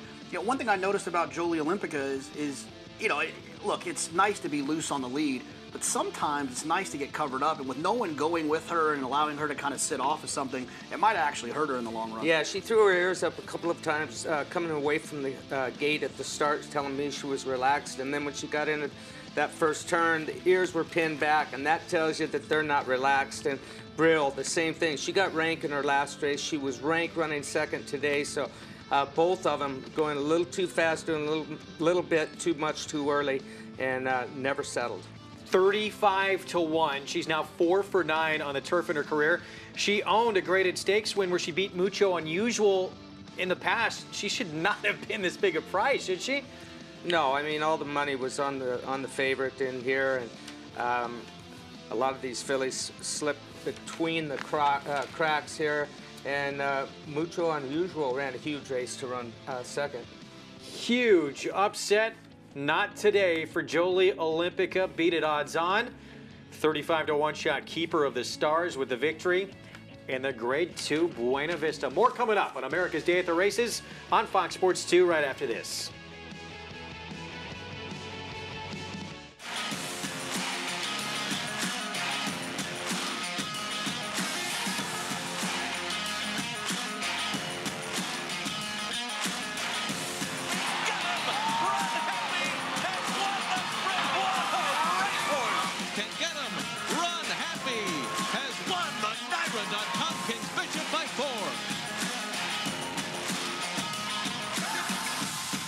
Run Happy, standing at Claiborne Farm. Go from Railbird to Winner Circle. With My Racehorse, you have access to top horses and trainers, backside tours, exclusive ownership experiences, and fast payouts to your online account. With shares starting as little as $100, the Winner Circle is waiting for you. Go to myracehorse.com or download the My Racehorse app today to join the thousands who have already started their journey as a racehorse owner. No sport in the world brings the wins home like racing. It's one-of-a-kind, high-speed, high-stakes action, and Naira Bets takes you there. Place your bets and watch the races live from anywhere. With Naira Bets, make easy, secure deposits and promotions every day to earn reward points or cash. Download the Naira Bets app or visit NairaBets.com. New members earn up to a $200 deposit match with promo code Big A at NairaBets.com. I see it.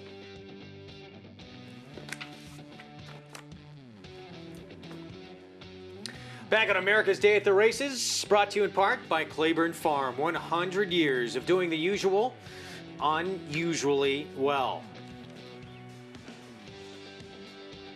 Huge upset in the Buena Vista. Keeper of the Stars at 35-1, getting by the odds-on favorite Jolie Olympica, the first defeat of her career. Big race from her today, and a good ride from Abel Cedillo. There's an inquiry evidently on the 5th place finisher right now. That was Tiny Tina, the 12 horse. And I saw a shot from behind. She drifted over a little bit. In the meantime, the winner, Keeper of the Stars, keeping the straight course, inching her way past the heavy favorite, Jolie Olympica, and getting her head down, winning actually by a long neck.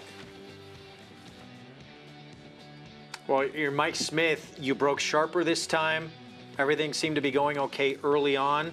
Could he have done anything differently? No, you know, when she came onto the racetrack, she was double timing it with her feet going up and down. It can either be a good sign, a bad sign, but she was very focused in the starting gate, left there like she was going 5.5 furlongs again. And I've been in this situation with nervous type fillies with Richard Mandela in the past. This was one of the great things about the 6.5 furlong race rather than 5.5 one-turn race.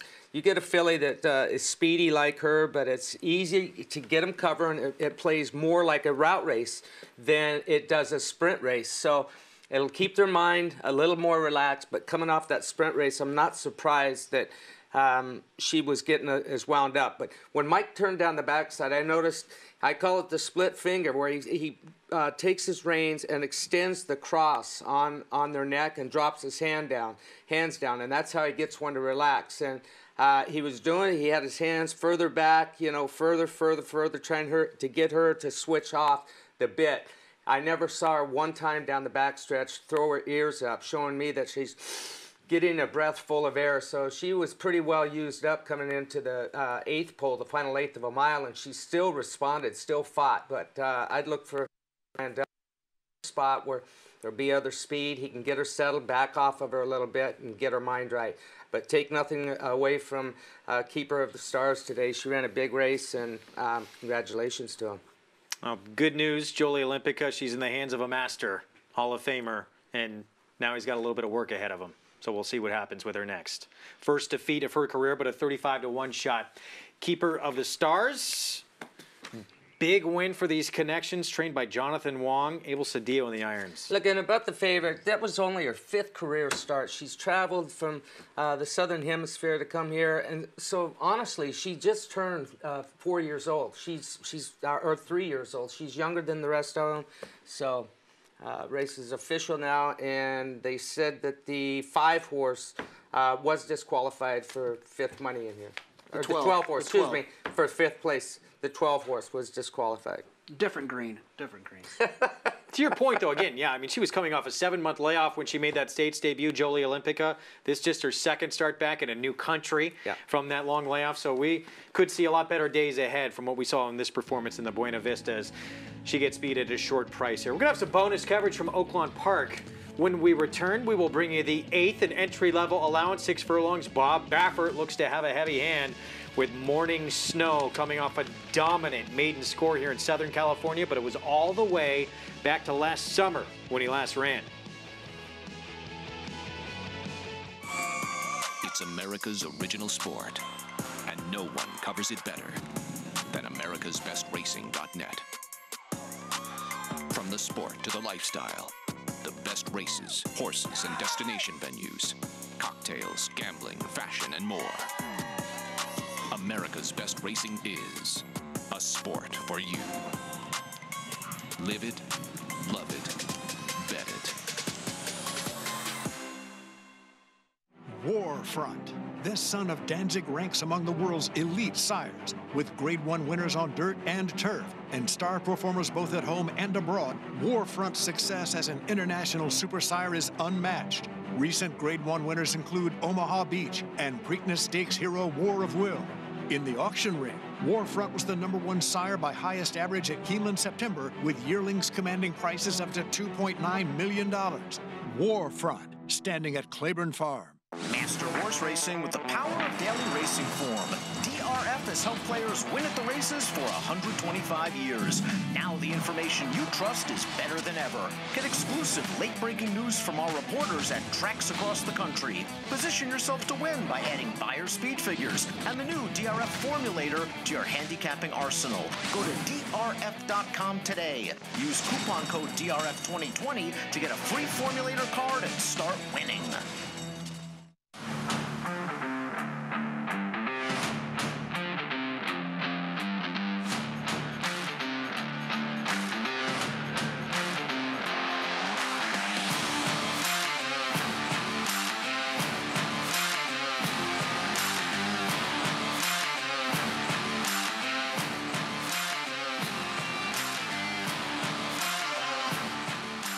Run happy, standing at Claiborne Farm.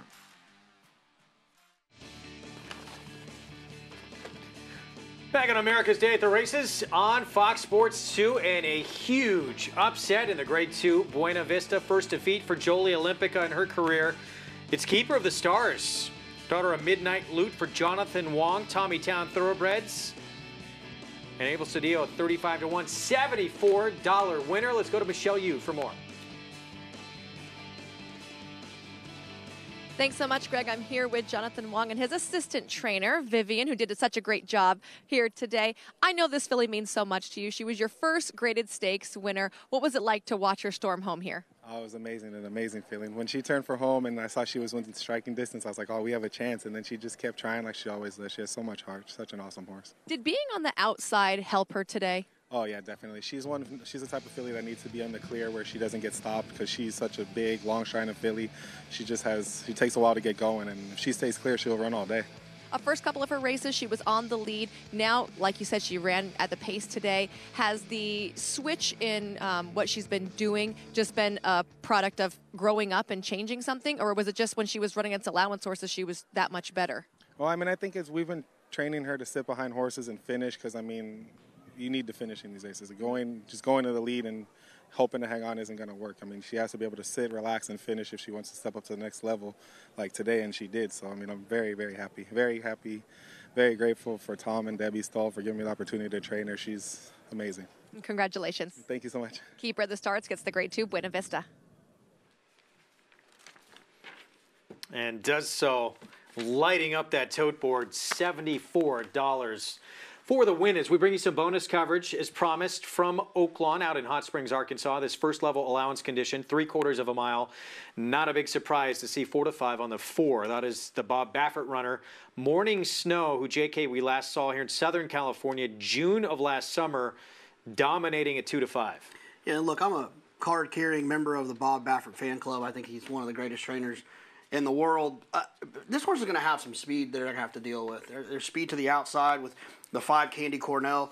They should run in here, but I will tell you this about Morning Snow. One thing that I do love about Morning Snow is that 2-year-old race, like you said last summer, the figure that was earned then was faster than what any of these have run as a 3-year-old. And I think that's a huge, huge thing. If he can progress just a little bit off of that 2 to 3, he's going to be extremely tough in here. They're going to fly. And so if you have a closer that you're interested in, I thought Fast Talking made a little bit of sense at 15-1.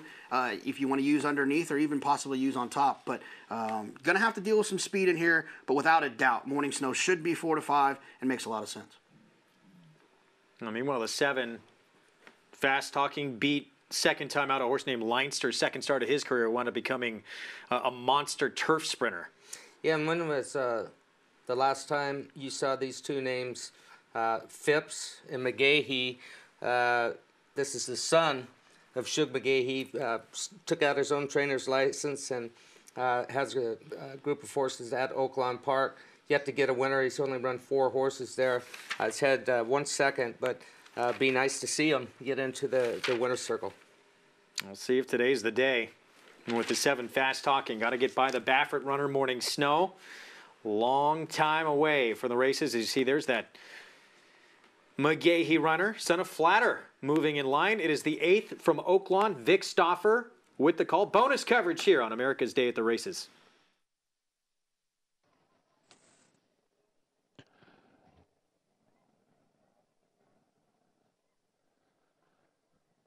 They're at the post. They're off.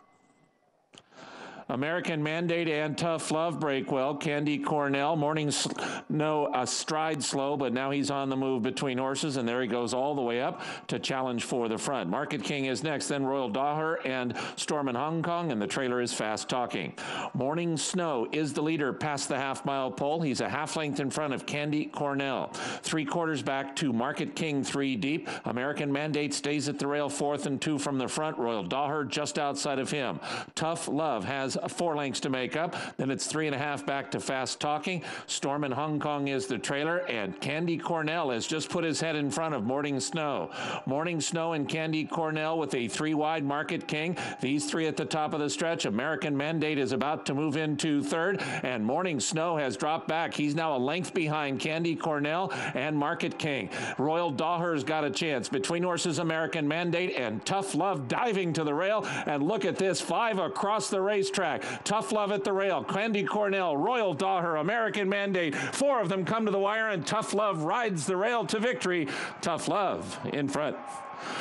Tough Love won by a length and a half. Very close for second between Royal Daher and Candy Cornell. I think American Mandate finished 4th. Son of Bernardini picks up the second win of his career as Tough Love. Orlando Mojica slips down to the inside and runs away with this one late. This was close. 5 of them, as you heard from Vic Soffer, all in contention mid-stretch. Yeah, and that was an impressive win by Tough Love, diving down to the inside. Great trip for him. Lined up 4 wide coming to the stretch. He adds to the mix, making it 5 wide, draws off, and hits his best stride the last 1/8 of a mile. Nice win from Tough Love. So second win, 5 career starts. Meanwhile, for Bob Baffert's Morning Snow, back to the drawing board. Probably needed this one, though, off the layoff. Completely backed out of it there late in the race. But Tough Love gets the job done. Some bonus coverage there from Oaklawn. We still have down the Dusty Road Breeders to come in the 9th ahead from Hot Springs, Arkansas. Of course, next weekend, the richest race in the history of this sport will be run. $20 million. Saudi Cup from Riyadh. Live coverage on FS1 at a special time, noon Eastern.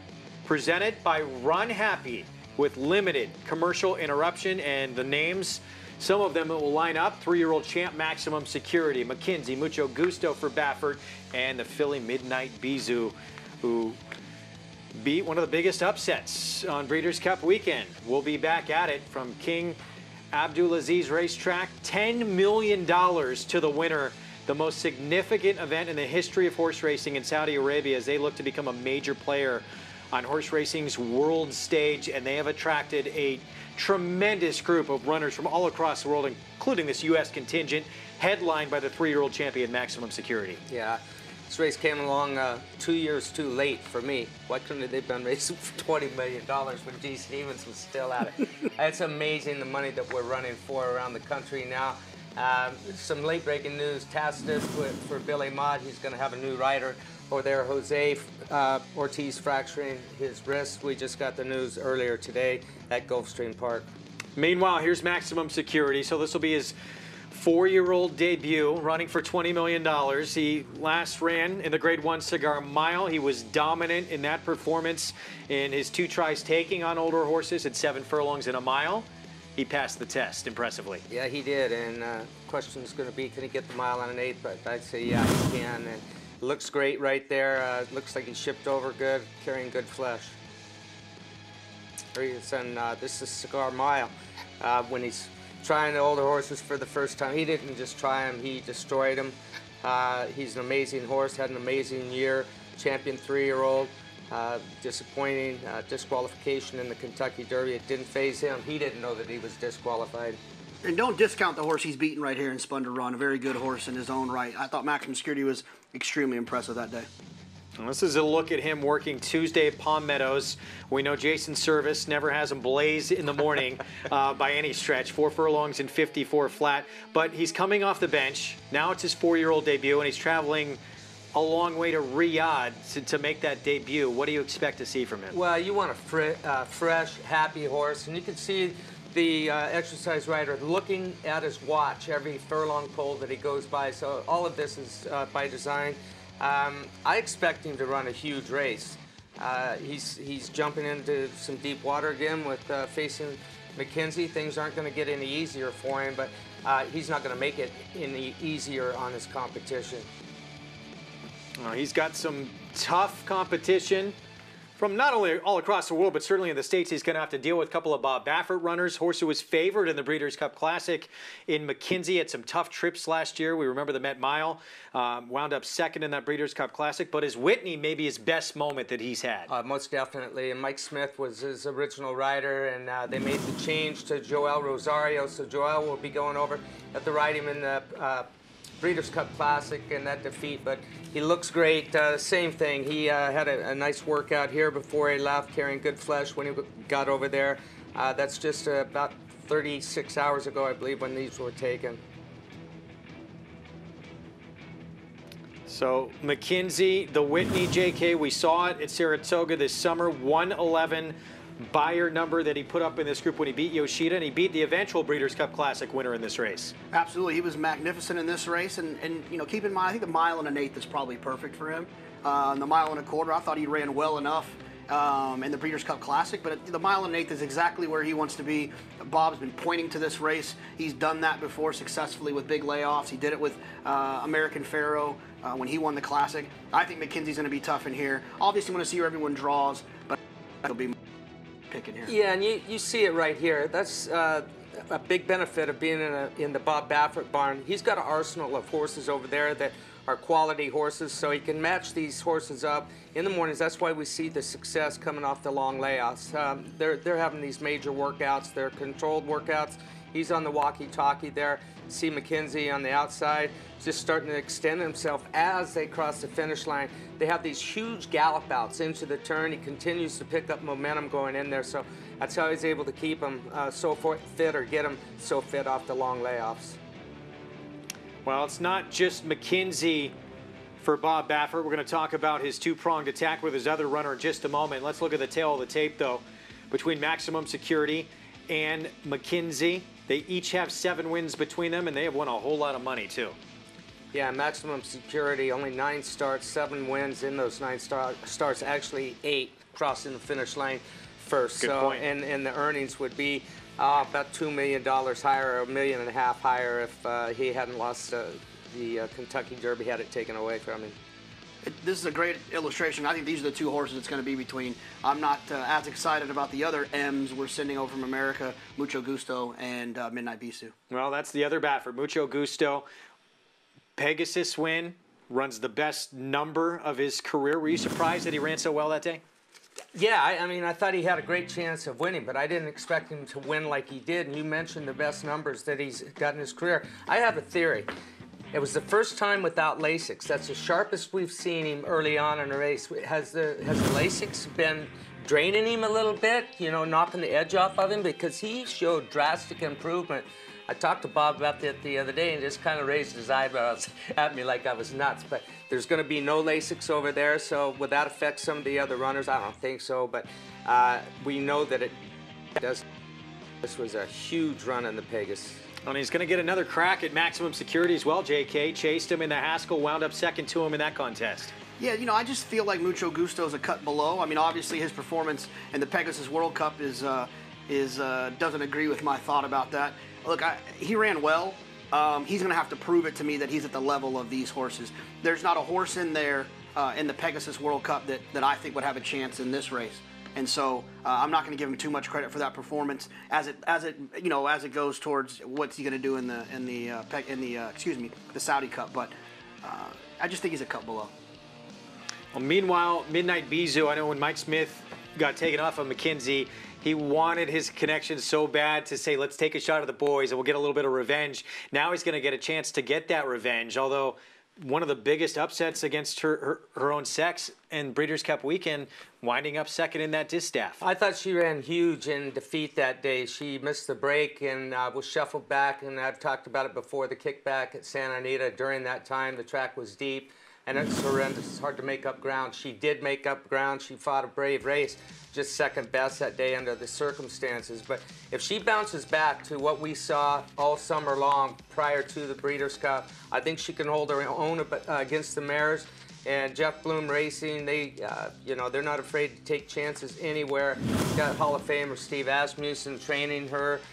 Scott Blasi's been over there with her. So it'll be interesting to see. Breeders' Cup distaff right here. You see what I talk about when she comes into the stretch, she's completely covered with mud. Mike Smith, those white sleeves, brown sleeves there are supposed to be white. JK, her best race is good enough to beat this bunch? You know, I don't think so, and I don't want to be like negative. I love her as a fan. I think she's a phenomenal racehorse. But as a horse player, she gets a lot of attention. She's a fan favorite. She always takes a lot of money. She's much better at a mile and a 16th. At least her record suggests that, over a mile and an 1/8. And she's going to be facing some of the best horses that she's had to face. And no offense, but there's no elite in here, right? She's facing Maximum Security and McKenzie and some real racehorses. And I think she's going to find the waters to be a little bit too deep in this division. We'll find out. A test against the boys in her 5-year-old debut. And as Gary mentioned, Tacitus for Hall of Famer Bill Mott, he's going to need a new rider. Jose Ortiz has been the regular pilot aboard that runner who we last saw in the Jockey Club Gold Cup. Jose hurt his wrist today. He is not making the trip. As you take a look at the NTRA Top Thoroughbred poll, can you make weight, Gary? No. Not even close. I think they're carrying 126 pounds over there, or 130, whatever it is. But no, they're not going to see G. Stevens over there. Even if I could make weight, I'm pretty happy sitting in this chair. Well, it's going to be sensational to see what happens. She had so much intrigue.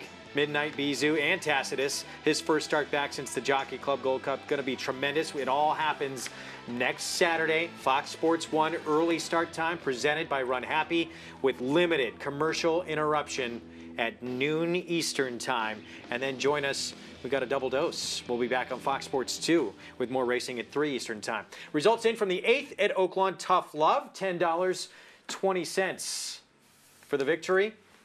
Royal Daher, an American Mandate, 2nd and 3rd. Feature from Oaklawn, still to come. The Down the Dusty Road Breeders, $125,000 purse. Fillies and Mares, 3 and up, is next on America's Day at the Races here on Fox Sports 2.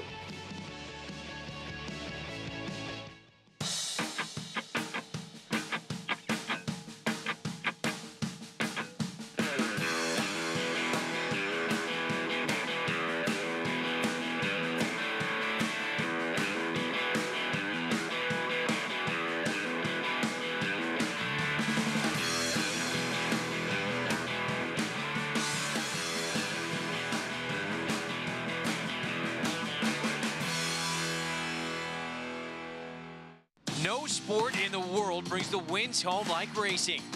It's one-of-a-kind, high-speed, high-stakes action, and Naira Bets takes you there. Place your bets and watch the races live from anywhere. With Naira Bets, make easy, secure deposits and promotions every day to earn reward points or cash. Download the Naira Bets app or visit NairaBets.com. New members earn up to a $200 deposit match with promo code Big A at NairaBets.com.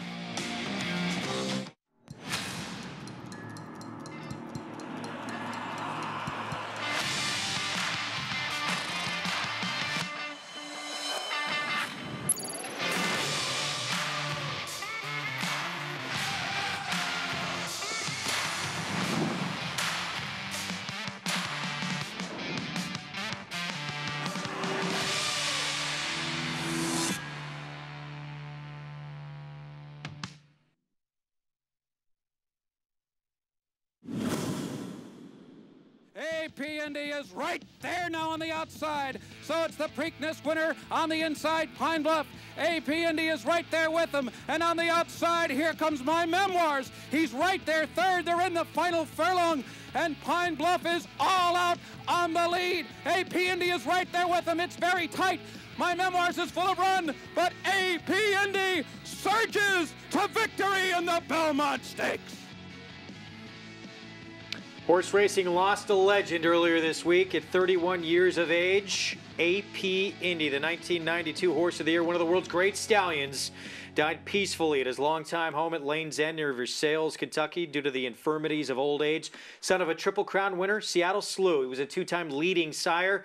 Bill Farish, whose father William bred him, along with William Kilroy, said, "There is no way to put into words what AP Indy has meant to my family and to Lane's End." They called him the franchise maker at the farm.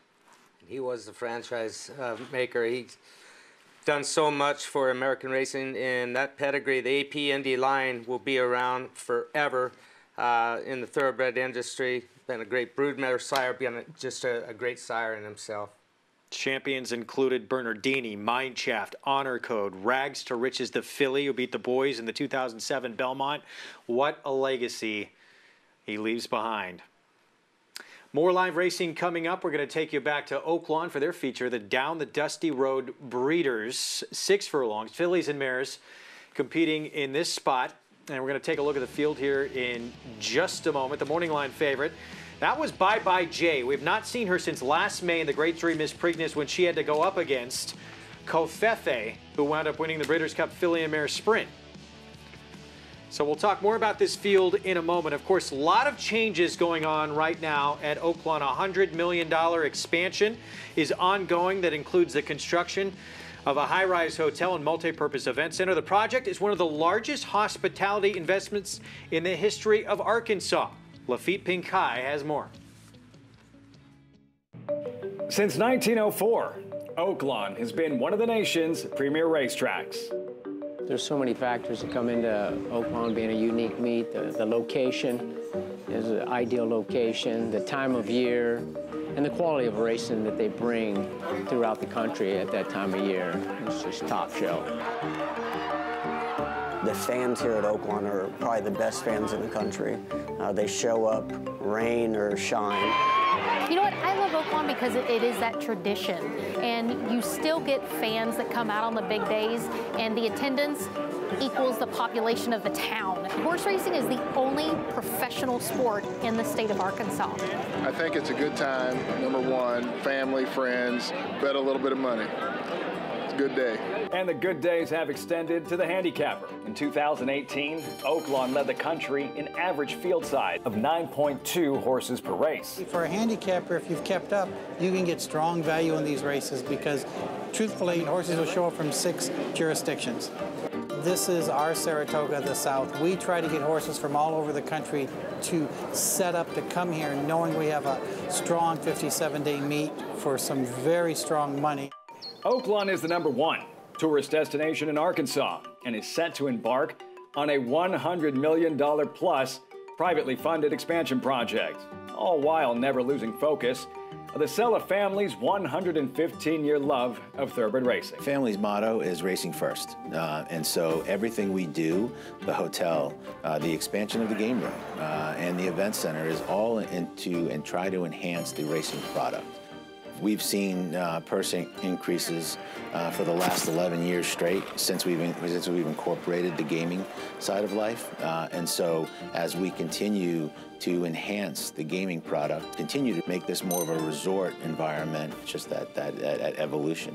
As the racing product enhances, so does our fans, and so does that exposure across the country.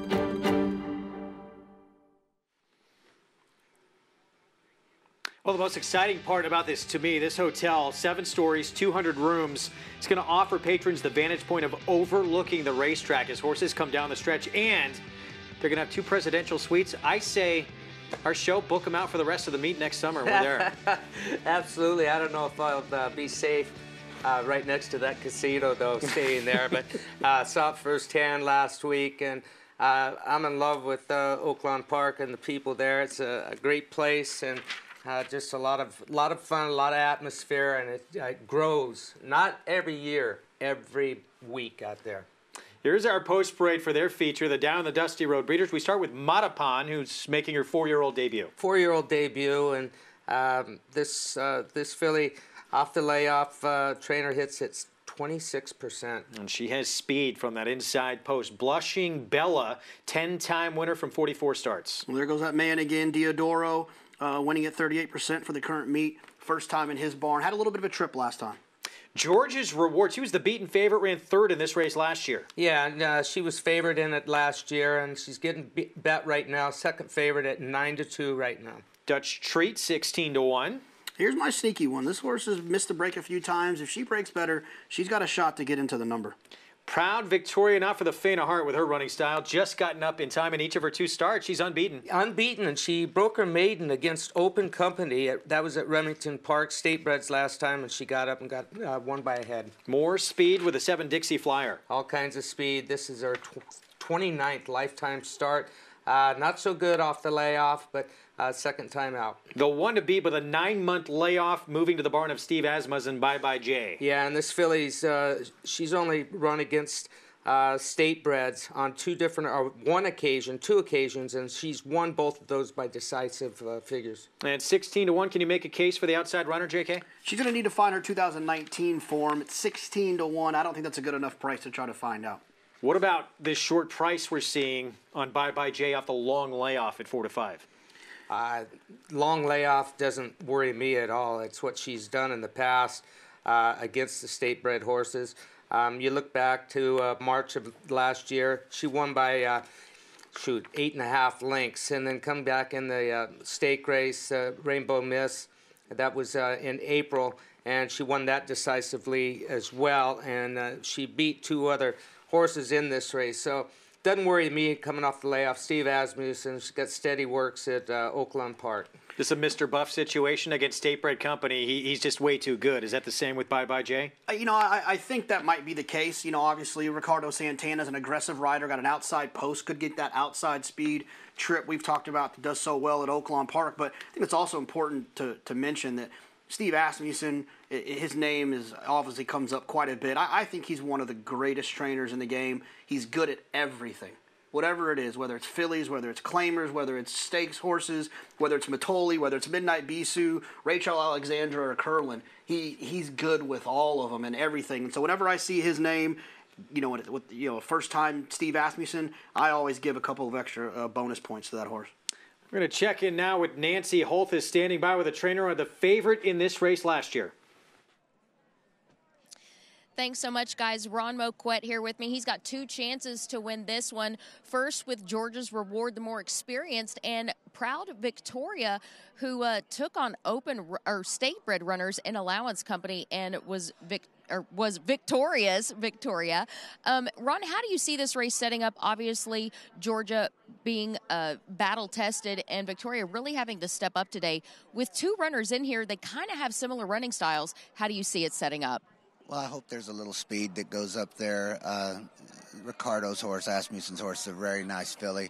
And we're going to have some things go our direction before we can get the best chance to win. I'm happy that both of them have had a race over the track, and I think our recency is going to be the main advantage that we have, if any.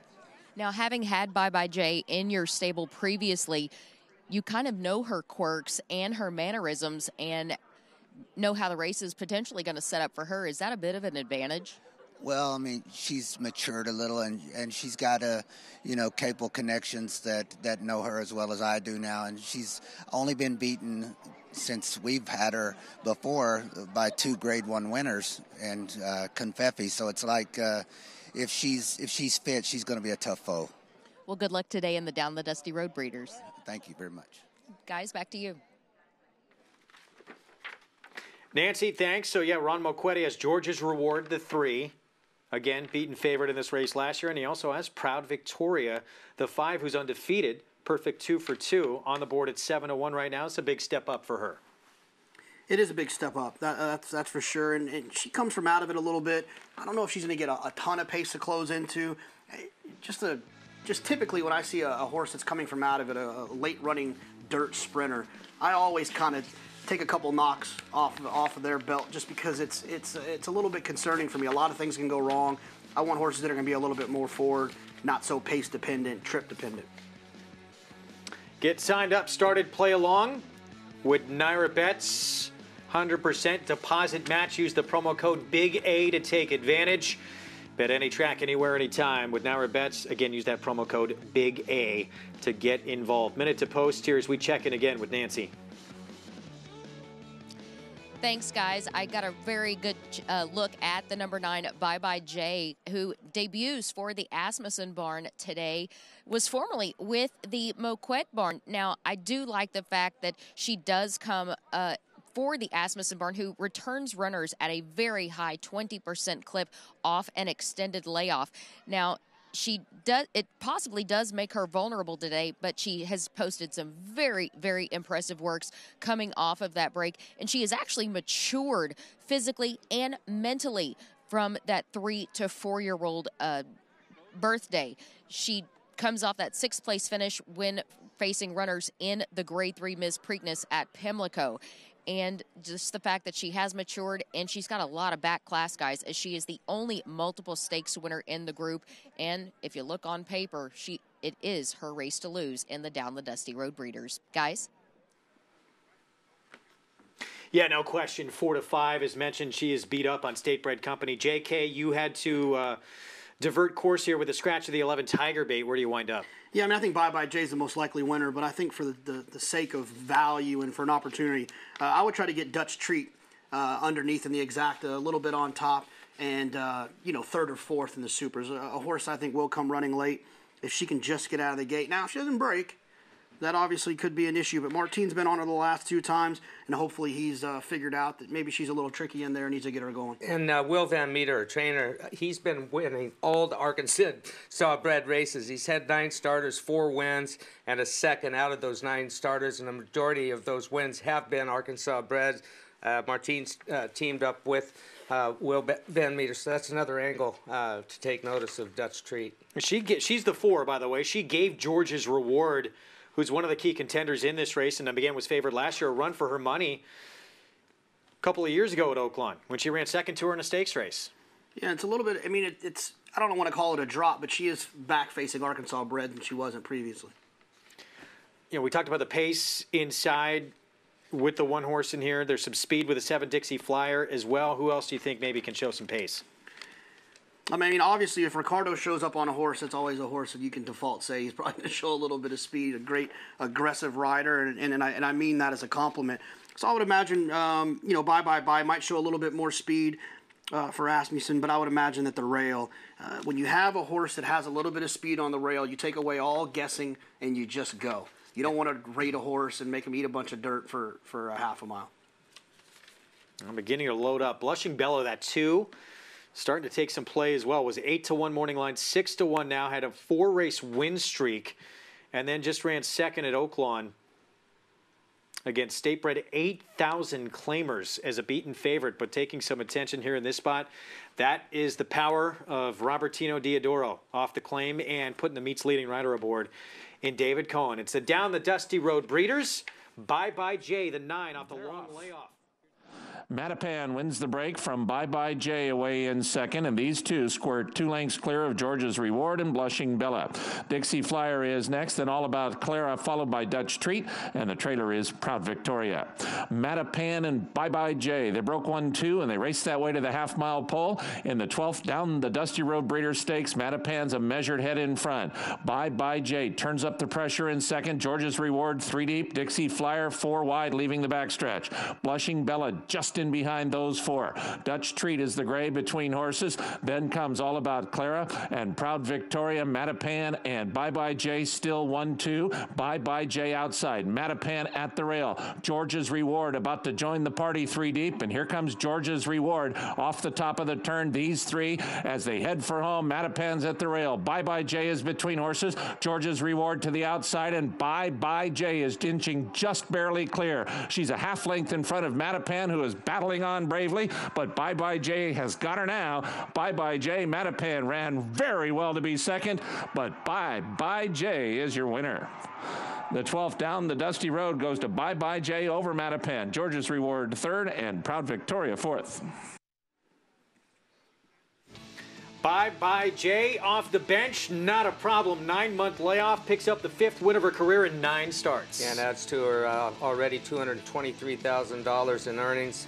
Add a little more to that today, and comes back fit and strong. Showed more speed than she has recently in her recent starts. She had only showed speed 1 time previously, laying that close, but the Asmussen barn popped and put Ricardo Santana Jr. in a great spot. Was able to sit on her and let her conserve herself until the stretch. I don't have a ton to add about a 3 to 5 shot, but I will say this: Mattapan's a very interesting lesson when it comes to why you want to be forward on dirt.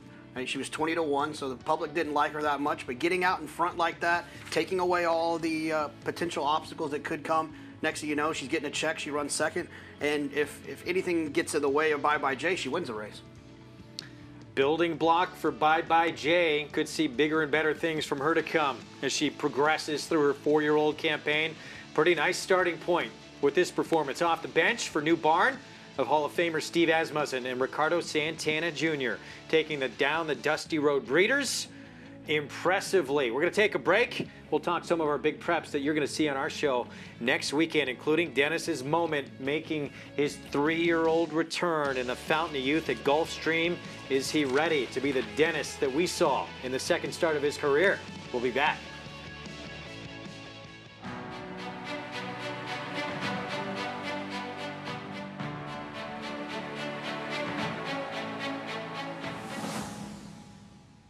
Run Happy is simply super. He polishes off an outstanding campaign with a dominant victory in the Malibu. No medication, no problem. Run Happy, standing at Claiborne Farm. It's America's original sport, and no one covers it better than americasbestracing.net. From the sport to the lifestyle, the best races, horses, and destination venues, cocktails, gambling, fashion, and more. America's Best Racing is a sport for you. Live it, love it, bet it. Smiling Tigers Championship sire performance continues. Each of his first 3 crops has produced a Horse of the Year, including California Horse of the Year Spiced Perfection and 2019 champion 2-year-old male El Tigre Terrible. 14 6-figure earners, including 7 with single-season earnings surpassing $100,000 in 2019. California's #1 second crop sire in 2018 and now #1 third crop sire of 2019. Smiling Tiger, standing at Harris Farms. Visit SmilingTigerStallion.com for more information. It pays to be Cal-bred. Racetrack Television Network brings you every race, from every track, on every screen, every day. With monthly packages starting as low as $5, RTN gives you great value and access to more live HD streaming and race replays than anyone. Visit RTN.tv today to sign up and watch on almost any device, including Roku and Amazon Fire. Use promo code TRYRTN for a 5-day free trial.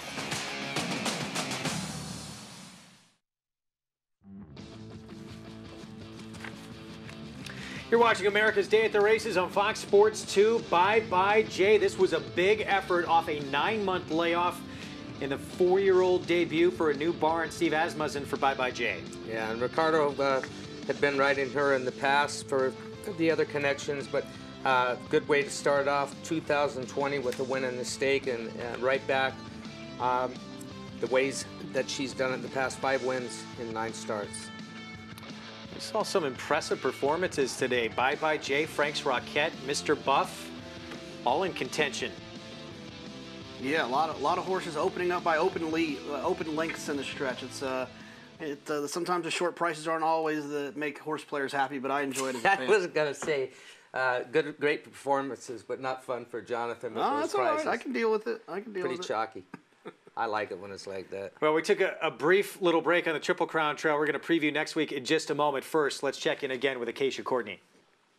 The road to the Kentucky Derby continues here at Gulfstream Park next week, and it's on a leap year. It's Saturday, February 29th, the day of the Fasig-Tipton Fountain of Youth, but that's only one of 9 stakes on the program. We'll also see the fillies take center stage in the Devona Dale, including Tonalist Shape for Saffie Joseph Jr., who was the first graded stakes winner for Tonalist when she won the Forward Gal here just a few weeks ago. And one of my favorite races on the card is shaping up to be a great one, and that's the McDarmida, a 1 3/8 on the turf, and we'll see the repeat winner of that race potentially in Zulu Alpha, who also took the Pegasus World Cup turf earlier this year at the end of January. So looking forward to that and a whole lot more at Gulfstream next week on Saturday, February 29th. Greg.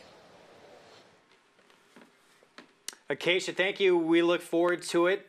It's going to be a fun weekend. We had no preps this weekend, but the Fountain of Youth, 50 points to the winner. Next Saturday, we come on at 3 Eastern on Fox Sports 2 with the Fountain of Youth and the Devona Dale, and a chance to see Dennis's moment back in action for Dale Romans. Is he going to be back to the horse that wowed us in that second start of his career? Well, the word has it that he's doing very well back there. He's had a good winter. He's matured. He's been working well.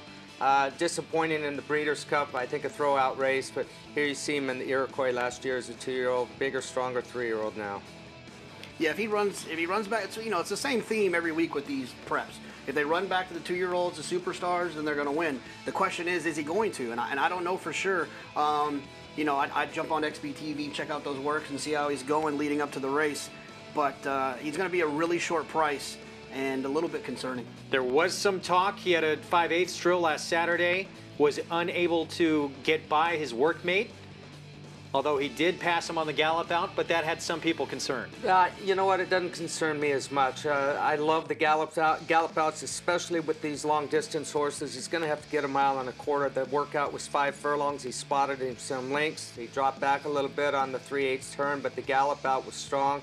Did pass his company in the gallop out. Read it how you want. There's a look at the leaderboard. Mr. Monomoy, who won one of those 2 divisions of the Risen Star. Top of that list with 52 points. We saw Sol Volante win that Sam F. Davis, who had been primarily a turf horse before that. You never know where they're going to come from, your Derby contenders. Baffert's name was on there 3 times. I didn't even see 2 of his best horses, Nadal and Charlton. Well, just a warning. I did see the name 8 Rings on there. He worked out the other day, and Bob had a big smile on his face when he came by, and I said, back in the game, and he just kind of smiled again, like, yeah, he's loaded. But there's some good 3-year-olds out there across the country, and can't wait for next weekend with the Fountain of Youth. Baffert with about 5 or 6 legit contenders. We have a double dose of action again next weekend. Richest race in the world. You will see it live on Fox Sports 1. Special early start time, noon Eastern on Fox Sports 1. It's presented by Run Happy with limited commercial interruption. $20 million, $10 million going to the winner, and what a lineup of runners. And then we are back at 3 Eastern on Fox Sports 2. In the world of trouble, it was Jackson with the upset score. Mr. Buff, wow, now 5 for 5. His last 5 outings against New York bred competition, he ran away with a Haynesfield. And in the Buena Vista, huge upset. Not Jolie Olympica today. She suffers her first defeat. Keeper of the Stars at 35-1. We'll see you next weekend.